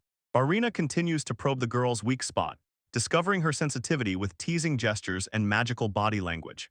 Struggling with unexpected sensations, the girl begged. Her body instinctively betrayed her resistance. The magical feedback tears them both. Her body convulses, involuntarily reacting to the wild energy surge. Exhausted and confused, she leaned against the pile, not understanding what had just happened but bound by the pact. Physical sensations intensify as magical energy pierces her. The girl gasps, no longer able to resist. Barana finds a sensitive spot, aims at the demon's tail, and cunningly exploits its vulnerability. Overwhelmed by attention, the demoness protests, but reactions to her stories reveal her inner magical instability. A sudden surge or connection reaches its peak, and their auras are forced to merge into a reluctant harmony. Exhausted and flushed, she falls onto Lint. The pact is now sealed, but confusion and vulnerability still remain. Now in Lin's embrace, the demon girl admits she is satisfied, still blushing and bewildered. A young observer, overhearing strange sounds, is gripped by panic and instantly assumes it is dark magic or a curse. Mixed feelings arose within her. Curiosity grew. She wondered, was this true consent or were deeper motives hidden? Elsewhere, others only watched in surprise. Even experienced fighters did not expect the taming ritual to work. Playful teasing begins again. The new ally awakens resistance. She finds herself drawn into strange customs. She is still recovering and grumbles that he is too persistent, while Lint calmly helps her dress and simultaneously offers healing aid. She sat on his lap and again declared her dominance. Others protest, but she does not yield or relinquish control. When she is forced to name her name, she resolutely refuses. Revealing it to mortals violates her demonic code. The group's mockery pressed on her, and under pressure she finally gave in to it and blurted it out. Now filled with new confidence, she settled high and boldly declares, her goal is to directly challenge the divine realms. The conversation sharply turns to politics. Belle loses ground, as the group passionately argues about revolution and overthrowing the godly regime. Irritated by the moral debates, Belle defends her nature, while others wonder whether to send her back for a while. No one knows the method, but an elf appears. She herself prepares to swiftly show how it is done. Belle disappears amid complaints, and at that moment realizes she will not be able to return unless the party calls her again. Lint calls to move forward, and Belle, though troublesome, has her weight, especially thanks to her knowledge of dark arts. Far beyond the cliffs, Count Dehide's fortress loomed over the distant lands under oppressive sky. Behind the thick castle walls came news. A stranger is approaching, possibly with something terrifying like a dragon. The nobleman was gripped by panic when he learned that the Holy Mother was among them and had unknown allies with her. Suspicion grows, rumors of her escape spread, and the question, who is this dragon, adds even more anxiety. A clenched fist strikes the table. Something clicked in the head. She brought the dragon tamer to challenge him. Tension hangs over the gates, and the group stands guessing what trick the castle hides. Heavy iron creaks and opens, and relief spreads inside. After a long pause, they are finally let in. Inside, instead of greetings, armed guards appear. The group freezes, unsure if it is a welcome or a threat. Count Beehide appears with a smile, in his tone feigned hospitality hiding deep suspicion and pride.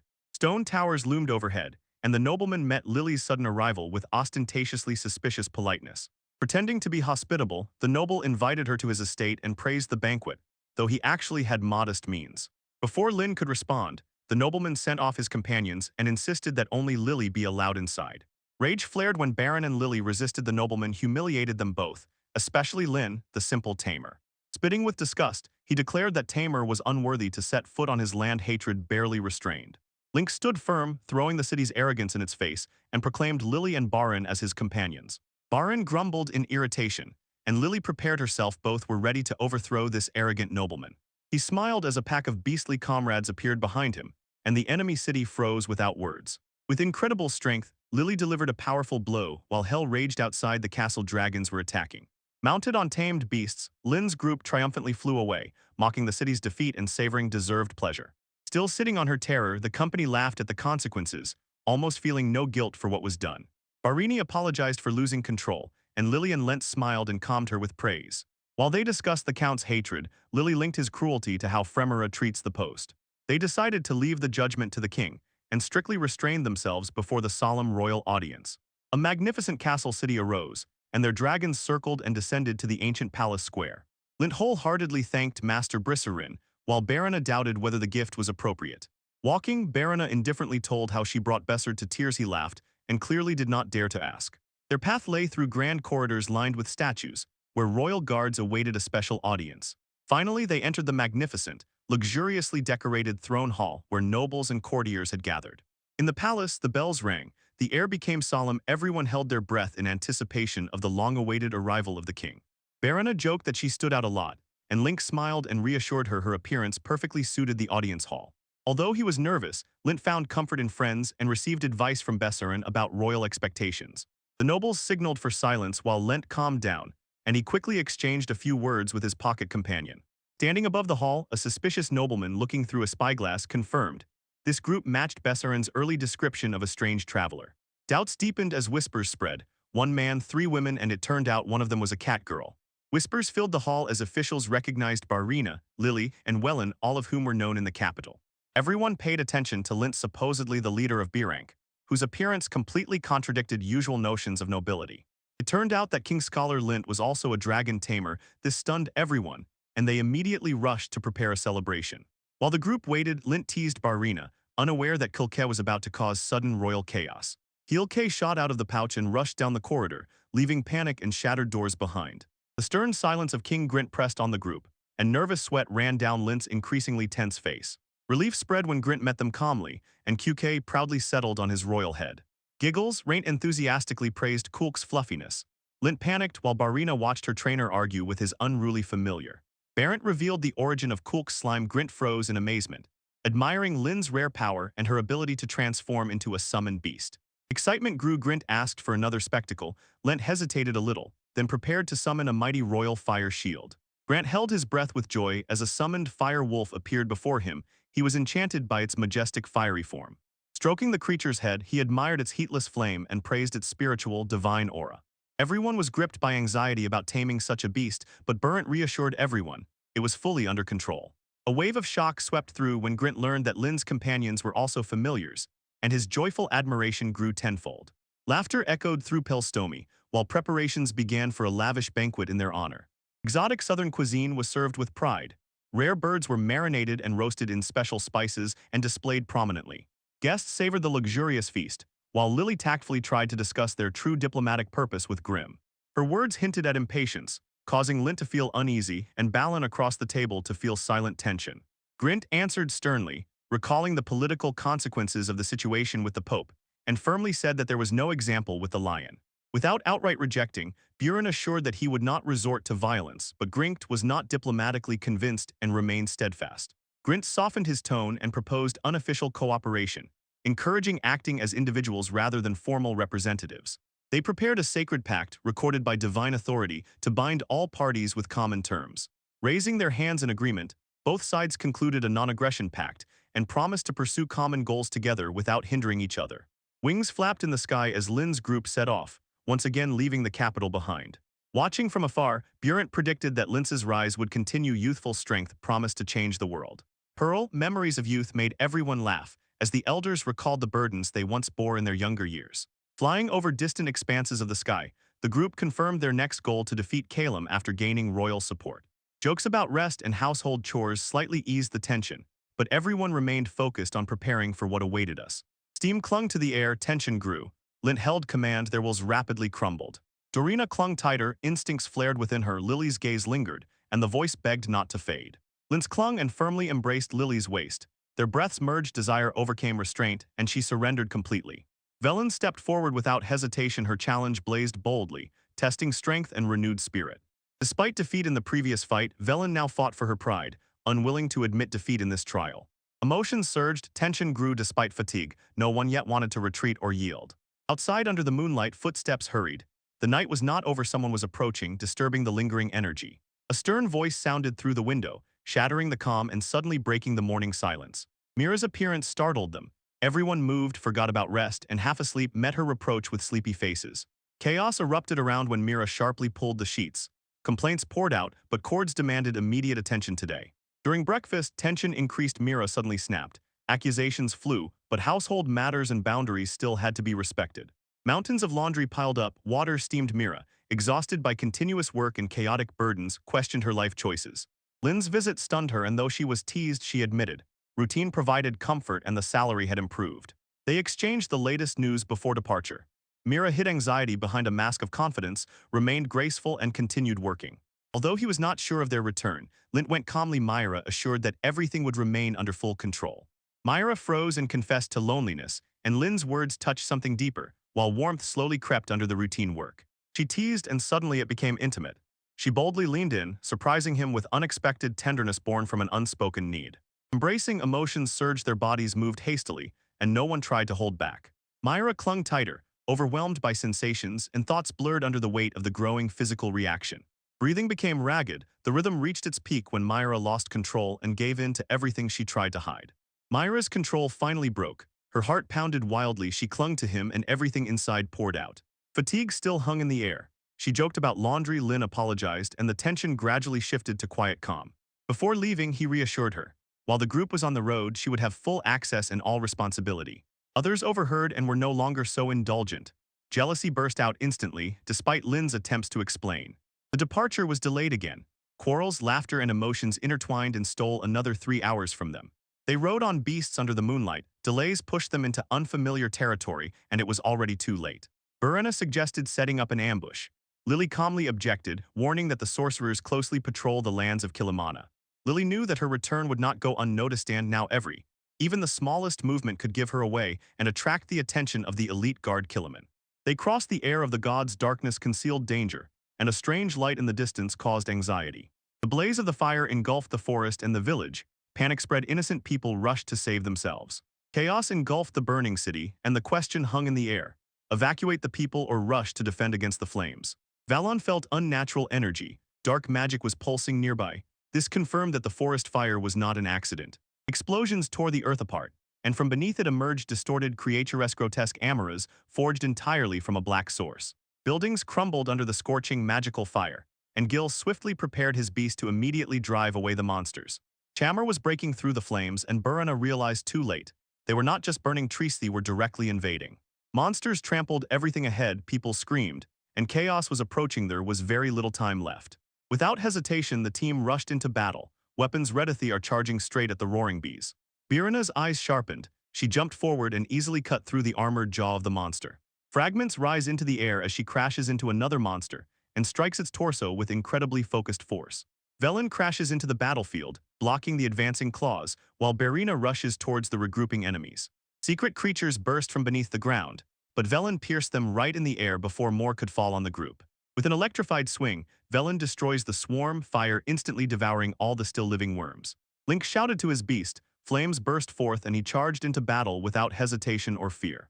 He lunged forward and struck fiercely, combining precision and stunning speed, breaking through the monster's front line. His fiery attack scattered the enemy, forcing the mutated creatures to regroup again, and they screamed piercingly in desperate panic. While Birina cleared the flank, she smashed enemies right in the air, raging over the endless swarm. Lily instantly flew up on command, soaring above and searching for Chimera's hidden weakness. Wings sliced through the wind, and Lily advanced ahead, sensing a sinister power beneath the tree canopies. Noticing the source, she swiftly transmitted the coordinates. Lynn called Gil forward just as the monsters revived and howled with deep roars. Gil reacted instantly, his claws dug into the ground, and he dashed forward carrying Ryder, ready to leap into battle. Their combined speed cut through the enemy perimeter, the distance melted away, and the silhouettes of monsters emerged beyond the edge of the clearing.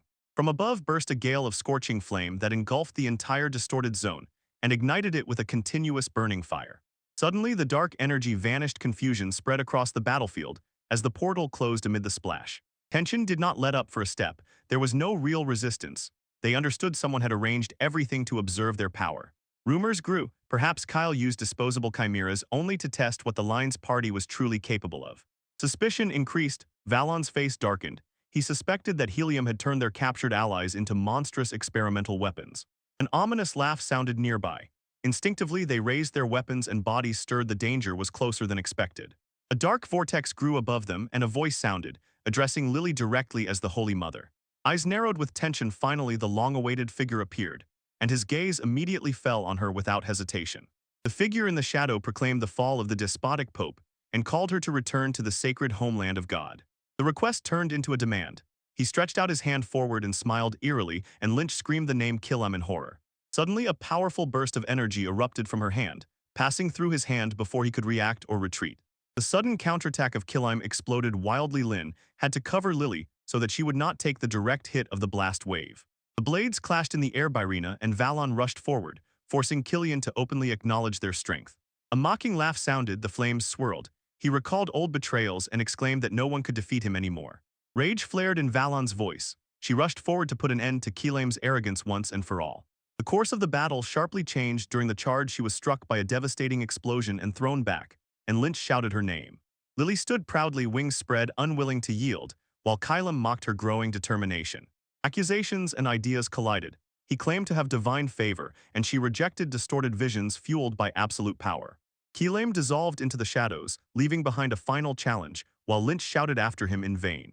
It was already too late to stop him. Only smoldering embers and laughter remained, and his disappearance filled everyone with anxiety and uncertainty. As dawn approached, the group quietly gathered, thinking about the battle and the new goal that awaited ahead.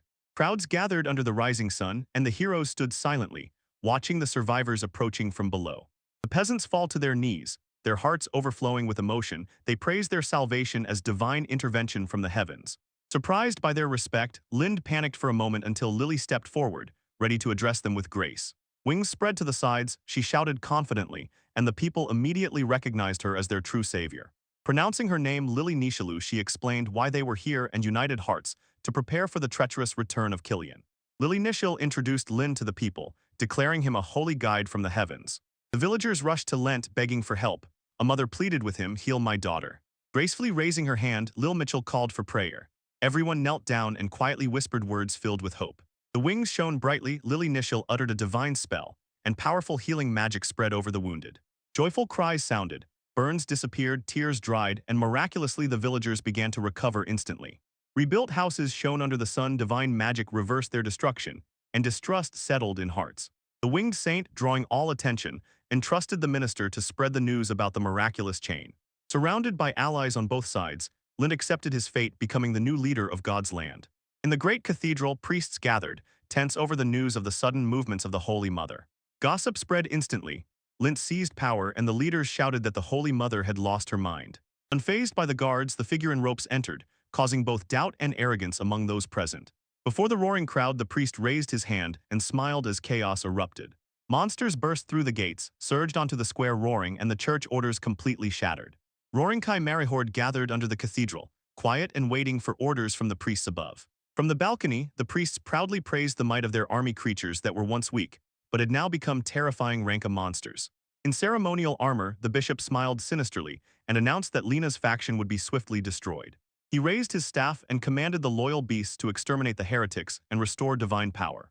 The gates opened, and the bishop, with a flash of faith in his eyes, loudly called for divine protection from the threats looming near the sacred capital.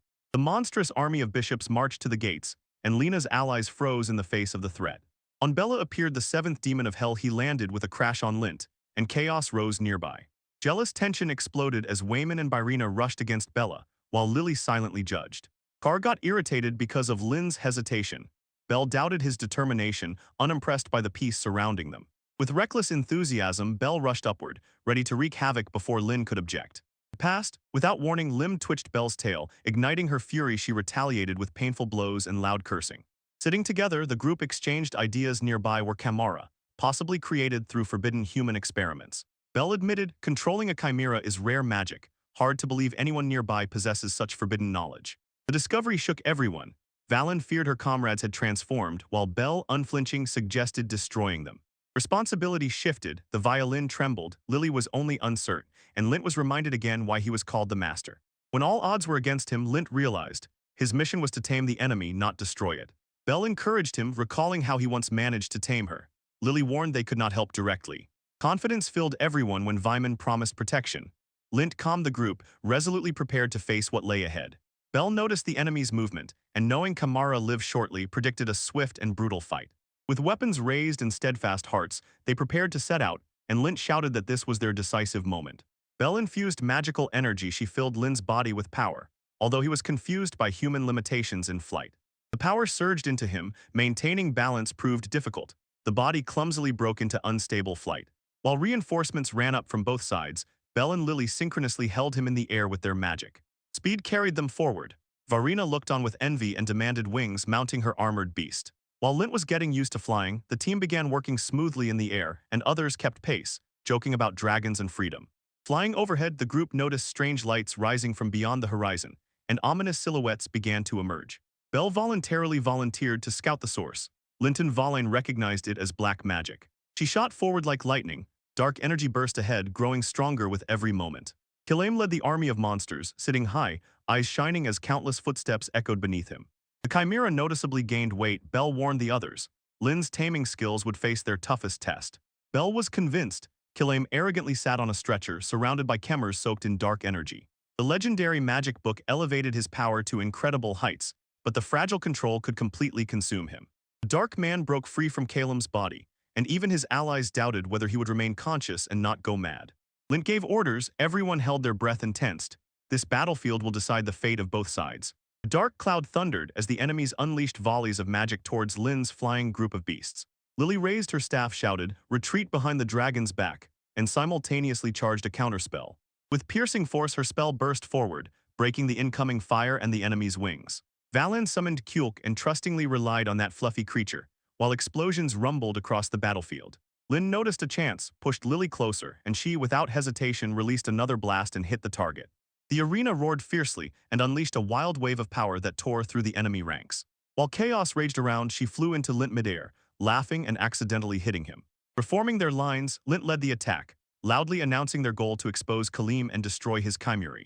From above, Keelan mockingly watched their efforts, confident they would fall into the deadly trap he had set. Their group landed hard and swiftly, Lint, Byren, and Lily hitting the ground with unwavering determination. Standing shoulder to shoulder, they stepped out against Kalim and loudly declared, "Today is the end of his tyrannical reign." Kalim ordered his monstrous army to advance and threw the warriors of God into a full assault. When Chimera rushed forward, Lint ordered Valen and Vyrna to hold her back. Their goal was not to kill Taming. Blades clashed, claws whistled through the air, and Valon and Birna neutralized the beasts with calculated, devastating precision. A sudden explosion of the earth threw stones upward. The allies prepared. Lily felt that something powerful was awakening. Carrying Valen became a struggle for Lily, and Birna without hesitation saved Bella right in midair. With coordinated precision, they unleashed the magic of Kialka. The explosive waves scattered the chimeras into complete chaos. Colossal shockwaves scattered debris, and Birna steadfastly shielded the allies, protecting them from the stunning magical backlash. Keela mockingly ridiculed their efforts, and boasted that he was perfectly guarded by 300 APOS-class chimeras. Filled with fanaticism, Killam summoned the divine martyrs of his chimera servants of a distorted godly faith. Lily restrained her rage, and Birna fiercely blamed the cowardly tactics that prevented a devastating magical counterattack. A huge winged monster descended, raising dust and panic, and Gil, wounded, fell down from the height. Kamara rushed across the battlefield, roaring with bloodlust, and destruction carved a path through the defenders. The devastating counterattack tore through their ranks and forced Killam to react instantly, while Lint advanced from above. Killam became enraged, declared Lint a victim, and ordered his soldiers to kill the approaching tamer. Despite Lily's warning, Valen confirmed that this decisive advance was intentional and part of Lin's plan. As all the chimeras watched him intently, Lynx realized this was the perfect bait meant to doom them. He activated a powerful skill mid-flight, directing energy. Byrina and others only watched and gestured. An explosive burst of magic erupted, engulfing the enemies, and Lin's body was enveloped in blazing power. Killam staggered in confusion, while Lint stood smiling. The sacrifice opened a decisive chance for a counterattack. Surrounded by flames, Lint calmly accepted their order to kill him and dismissed threats fueled by fear. Kamara's ignored Kilem's shouts. Lint had already tamed the swarm, fully subjugating hundreds of bees. Without hesitation, the monsters turned against their former master and treacherously, cruelly overthrew him. Lint stepped forward, condemning Kilem for covering death with faith and mercilessly enslaving life. Kilem stubbornly insisted that his rule saved the nation, and refused to see the truth hidden behind his tyranny. Byrina and Lint rushed forward, already declaring victory. Kilem's control over Kamara had collapsed. Overcome with despair, Helem called upon forbidden power, preparing to unleash destructive dark magic upon them. The old man's eyes widened in horror as Byrina's blazing fists pierced straight through his chest. Flames crackled around her hand, and Byrina declared her dominion, lightning energy wildly coursing through her veins. From above, Valon descended with his axe raised, responding to Byrina's call without hesitation. Letting out a fearsome roar, Valon crashed down. A powerful explosion engulfed the entire battlefield. The old man's body disintegrated in the air as shockwaves exploded, leaving behind scorched earth and victory. Below, smoke billowed from the huge crater, and the team standing above was unsure if the fight was over. From the smoking pit emerged a grotesque silhouette. Byrina recoiled and Lint grimaced in disgust. Helium's body twisted in pain. Bill stepped forward and explained the price one must pay for relying on dark magic. Unfazed by his threats, Tell mockingly ridiculed his ignorance and raised her hand to destroy him once and for all. With a predatory smile, Belle said that his fate-bound Callum would become her next meal. Finishing eating, Belle indifferently assessed the taste, ignoring Lin's anxiety over Killam's remains. Suddenly she exclaimed when Lin touched her stomach, and this confirmed Killam was swallowed whole. Without hesitation, she raised her hand to carry out Lin's order and prepare for the soul's release. A wave of demonic power surged outward, and the cursed chimeras began to dissolve into swirling black steam. But Lin, standing with a heavy, serious expression, explained that their fading was mercy, fulfilling an unspeakable desire he felt during taming. Regret pressed on Lint as he admitted his defeat. Even Belle could not bring back the creatures born of darkness. Velen, burdened with guilt, received encouragement from the Holy Maiden to rebuild the nation's future. Confidence returned as their mission was finally formed. Belle casually confirmed their bond, while others watched her suspicious expression. Nearby, an icy presence rushed by. Feeling the overwhelming power, Belle's hunger awakened stronger than ever. Without hesitation, she dashed forward, and Birna shouted after her, not understanding why Belle was chasing yet another threat. That lightning that struck the horizon cracks spread through the forest, and tremors shattered the rocks and sky. Creatures panicked in the air. Huge beasts appeared.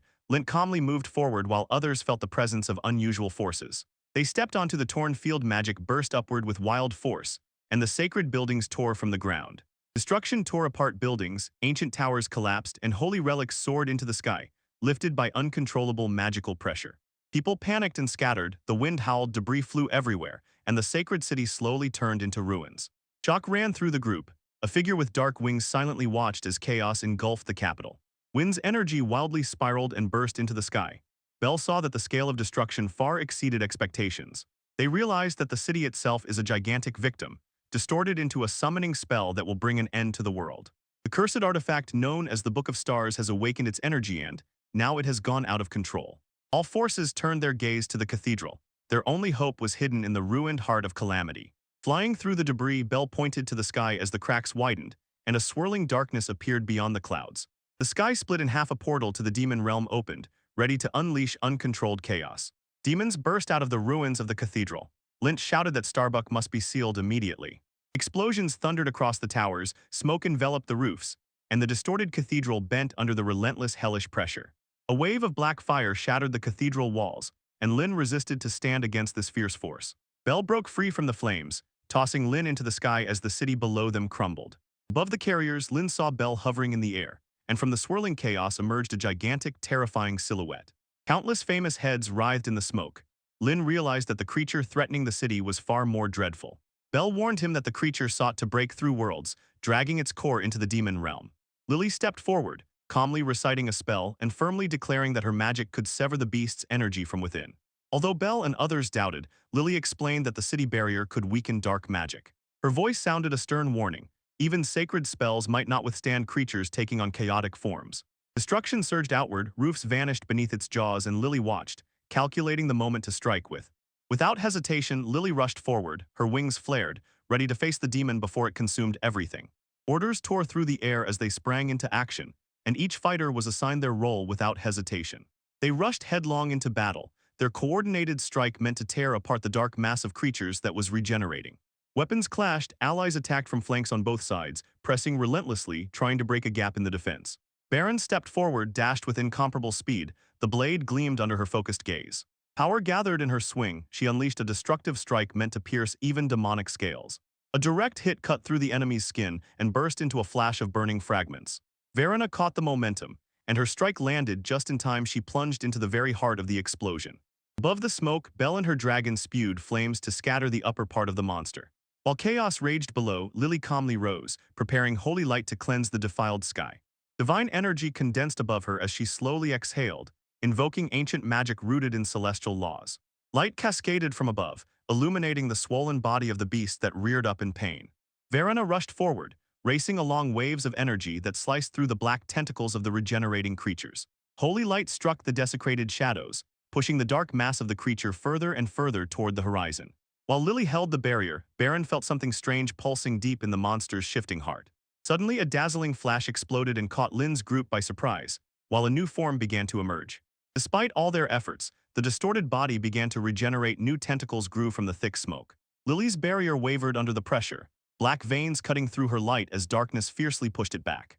Smoke surged again over the rooftops, a sign that the monster's heart had survived and begun to grow grotesquely once more. Belle shouted urgently, "The star grimoire feeds the beast from within and allows it to reproduce endlessly." Only by sealing the heart of the grimoire could they stop its growth before Lily was consumed. Everyone regrouped and focused their strength again, preparing to deliver a single combined strike before the monster could recover. Durrana rushed forward without hesitation. Her blade flared and the dragon's breath cut through the corrupted mass. Baron followed and thrust her spear straight into the exposed core, pulsing with unstable magic. A powerful rupture burst outward, revealing the grimoire's anchor embedded deep in the writhing black body of the beast. Lynch plunged headfirst into the fray, eyes fixed on the core as magic tore around him. In the sky, a spiral of darkness spun, and from it burst a sinister force that covered the battlefield. From the swirling void, burning skulls broke free and lunged at Lint with a desire to kill and furious speed. Without hesitation, Lim responded with magical explosions, while his opponent descended. Her jaws crushed an enemy skull right in midair. Barana shouted orders, cutting down enemies nearby and urging Lin to grab the key star book. Surrounded by flames and bone beasts, Limps dashed forward, gripping his weapon tightly, eyes fixed straight ahead. Lint dodged another burning skull but realized that at this pace, he would not manage to obtain the star book. The book, desperately he shouted to Byrana and Valen, demanding that they direct their most powerful energy blasts straight ahead. Though surprised, both warriors agreed and, gathering all they could, prepared a combined shockwave. Sparking with power, Byrana fiercely struck the air, and Valen at the same moment released an explosive magical burst. With fierce determination, both poured all their strength into Lint, and Lint prepared to receive their wild might. Byrana and Valen attacked simultaneously, their beams collided and transformed into a roaring, compressed surge of power. Lint stood firm as an energy sphere approached him. He absorbed the blow, and energy crackled around. Kaguro broke free from the flames, appearing instantly to cover Lin from behind with a deafening wall of fire. Rushing forward, Lynch loudly gave orders, while Kaguro and Koroko cleared the path through the charging burning skulls. Strengthened by the power of all, he surged ahead, his eyes fixed on the enemies guarding the sacred book. The burning skulls exploded in the air, and Lin advanced, his eyes darting in search of the relic. Irritation grew, nothing appeared, dust and debris scattered, and suddenly a familiar voice sounded inside him. Above him appeared a vision of Lily, who with divine calm led him to the true place of destiny. In the air unfolded a spiral of magical light, expanding outward like a gate to heavenly power. The glow exploded over the battlefield, erasing the darkness as the sealed star book began to awaken. Covered in dust and bruises, Lint woke up, still clutching the star book in his hand. Relief filled his heart as Lily hugged him tightly, alive and smiling, with familiar warmth nearby. Meeting again with Byrina and Valen, they finally allowed themselves a moment of peace after the brutal clash. Suddenly the calm was shattered, a sinister figure appeared, summoning dark forces with hellish commands and symbols. Belle, the winged demoness, boldly raised her voice and unleashed darkness to suffocate all light again. Dark energy fiercely burst out of the summoning seal, spiraling outward and pulling the light into its core. Everyone watched cautiously. The chaos subsided, smiles returned, but beneath the relief tension still hid. Calmly hovering, Belle smiled contentedly. Her spell worked, and everything was going according to plan. Suddenly, pillars of light pierced the sky, ancient bells rang, echoing over the ruined silhouette of the city. A strange silence fell, the towers stood broken, and the shining pillars pronounced their verdict over the battered land. Lily served as a holy priestess. Her restoration magic repaired houses and soothed the survivors. Byrina pursued the remnants of the rebels, while Valen, under royal pressure, managed the city's reconstruction plans. Instead of helping, Lint relaxed beside Belle, and they exchanged teasing remarks and playful antics. Belle protested when he poked her in the stomach, blushing and brushing off his mischievous, wandering hands. The teasing turned into a kiss. Her irritation melted. She didn't know whether to resist or ask for more. When they were left alone, tension grew between them. The playfulness faded, giving way to something deeper and emotionally rich. Physical closeness filled her senses. Reactions were tangled between discomfort, surprise, and unwillingness to give in to the moment. Out of breath and embarrassed, she gently scolded him. Shame hid beneath the blush on her face. While the teasing continued, emotions burst out. He offered comfort, and she responded with reluctant but sincere tenderness. Doubt lingered for a moment. Her small figure seemed insufficient, but his gaze silently soothed and inspired trust. She showed her true form without any restraint. His wide-open eyes suddenly changed the mood. As if embarrassed, she revealed her true self, and those nearby reacted with awkward shock and slight irritation. He pressed her to himself and whispered gently, reassuring that her smaller figure was perfect as it was. Returning to the group, she covered her embarrassment with a quiet smile, and friends laughed, not noticing any change. The wyvern tiara tore from the distant sky, piercingly screeching as she descended to the secluded manor. While others scattered in all directions, one wyvern landed near the trees, completely unaware of the dragon-like creature lying in ambush. Smoke from the manor's chimney slowly rose upward, completely unaware of the commotion raging beyond the forest. Inside the house, Myra calmly stirred the boiling cauldron, carefully watching to ensure the stew cooked evenly for everyone in the home. Outside, she split firewood easily and precisely. Her strength was incomparable, though she looked so elegant. Myra returned with additional firewood and piled the bundles high, while another maid adjusted the fire in the kitchen. Two maids chatted about portions and household chores, and Myra remembered her early fight and urgent matters. Soon another maid named Shaky rushed across the roof, carrying tools for cleaning fallen leaves. Without stopping, she energetically combed the sloping roof, maintaining balance and carefully checking every corner for debris. During the task, out of curiosity, Shaky glanced through the window and accidentally saw an intimate scene unfolding inside. Lily and Lynn shared an intimate moment. Their feelings went beyond duty and became something deeper. Valon was walking down the corridor, adjusting her uniform, completely unaware that Lily was doing something behind closed doors. Noticing that Shaky was confused and trembling, Valon approached, sensing that something unusual had disturbed the young maid's peace. Stammering and a bit hoarsely, Shaky told that from the roof during cleaning she saw Lily and Lint entangled with each other. Valon gently calmed her, praising Shaky's dedication and at the same time assuring her own loyalty to Lint as his servant. Valon shuddered when Lily directly pointed to her loyalty to Lint, and her inner conflict burst out. A quiet moment flashed by, and one revealing trace uncovered a deeper, unspoken connection between Velen and her master. Shaky tried to focus on cleaning, but the atmosphere changed. Tension arose within the mansion's walls. In the room, Lily and Lint greeted the cat-like half-human, and this further complicated their complex feelings. As intimacy intensified, Lint accepted this new bond, unaware of the complex, multi-layered consequences it might have. Arena appeared in the midst of closeness. Her appearance was wild, completely immersed in the sensations she shared with Lint. Lily quietly smiled, watching Barana cling to the fibers, enjoying the connection they had just created. Outside the room, Valon took a soothing shower to compose herself before the journey to the capital. The water could not stop the thoughts swirling within her. Valon pondered the place allotted to her in the expanding world of Lin. Silently, she hid her embarrassed heart, confused by feelings she never intended to awaken. Lillian Barana, with a mischievous sparkle in her eyes, cornered Velen and insisted she had gained Lance's favor as part of her war. Therefore, despite initial resistance, Velen eventually gave in, torn between duty and feelings, as Lint deepened their bond even more. Their merging sharpened. Velen responded instinctively, and the burden of restraint finally gave way to passion and vulnerability. Behind the camera, Sheikah sat quietly, stunned by Valon's screams and what she had heard. A calm, relaxed morning between Lily and Byrina. They casually shared food and had light conversation, discussing plans. Link considered Barana's advice to relax, but decided it was more important now to return to Flamel. Anxiety grew. The message from Guildmaster Quell and the damaged star tome hinted at hidden sabotage. Lily connected this matter with a similar discovery in Bavaria, and she began to suspect deeper interference. Suddenly, Lint was enlightened. The culprit's possession was the same long-admired noble castle belonging to the House of Vihide. Meanwhile, Quell laughed, nervously sensing that events would move much faster than he had ever expected or planned. Lin was greeted warmly, but beneath polite conversation and cups of tea, anxiety still hung in the air. The Guildmaster confirmed Lin's instincts. The enemy had already begun to move, and their next clash would not be long in coming. Recognition of the name, Vihide ignited rage. Previous encounters hinted at a personal hatred toward tamers like Lin. Irritated, Lint demanded answers, unaware that this would force Quell to reveal the painful history hidden behind the noble family's grievance. Somewhere far away, shadows crept through the dark Vihide castle, and ancient tragedies began to awaken once again. The servants searched the count's room, and when they realized that he had suddenly disappeared without any warning, panic instantly swept through the castle corridors. Hearing rumors about the count's sudden movement, the guards rushed through the northern tower and disappeared again, while immediate orders spread throughout the castle. Outside the capital, giant monsters stormed neighboring villages, winged beasts and enormous creatures crushed everything in their path. Near the city walls, more and more monsters gathered, and the kingdom prepared its invading armies for battle. Fear consumed the inhabitants, watching the attack only intensify. The wounded warrior finally realized the disaster. The monster invasion had turned into a huge panic threatening the entire territory. The nobles explained that strange invasion had happened long before the era of the current ruler, and now only a few remembered it. According to old records, mighty monsters once lived in the border forest. One day they suddenly poured out from there in a group, completely without warning. Huge beasts destroyed villages and smashed buildings. People fled in horror and the entire territory turned into chaos. People raced through the streets and terrifying gorillas chased them throughout the city.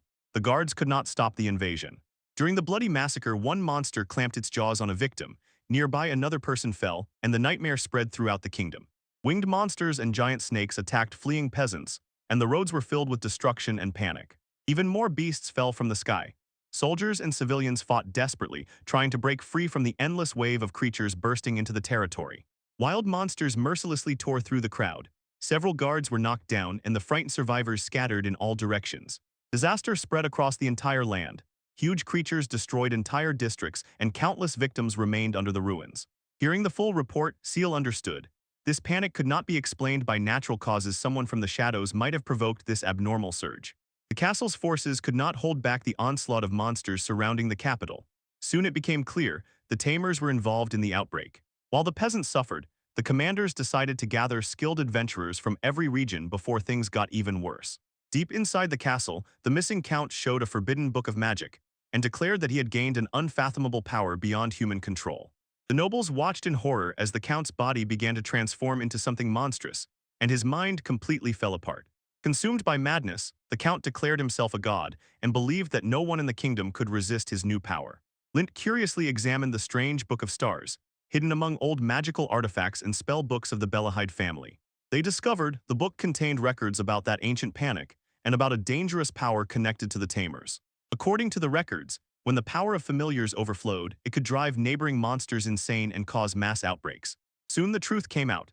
The previous head of the Bellied family, Alicia von Bellied, was once a tamer involved in that event. And having heard the whole story, the group understood that the Belifade family caused the disaster many generations ago, and only adventurers eventually stopped the panicked crowd. The group learned that an S-rank adventurer named Carmel was the tamer who provoked the ancient invasion. When the disaster got out of control, Carmel withdrew into himself, and the dangerous spell relentlessly devoured the land. The former head of the Belly family directly challenged Carmel, while chaos and flames raged around them. Realizing that the unstoppable spell could no longer be stopped by ordinary means, the family killed Carmel to put an end to the catastrophe. Although the catastrophe finally subsided, the truth about the involvement of the pot-bellied family was Hidento saved their lineage and status from complete destruction. Luminous explained that the family with bulging bellies would have been executed if the public had exposed Carmel's connection to the crowd.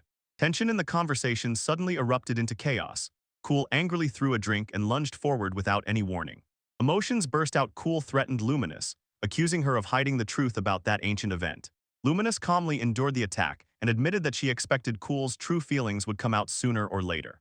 The fight instantly broke out across the room, and Lint stood confused, watching as both women fought mercilessly.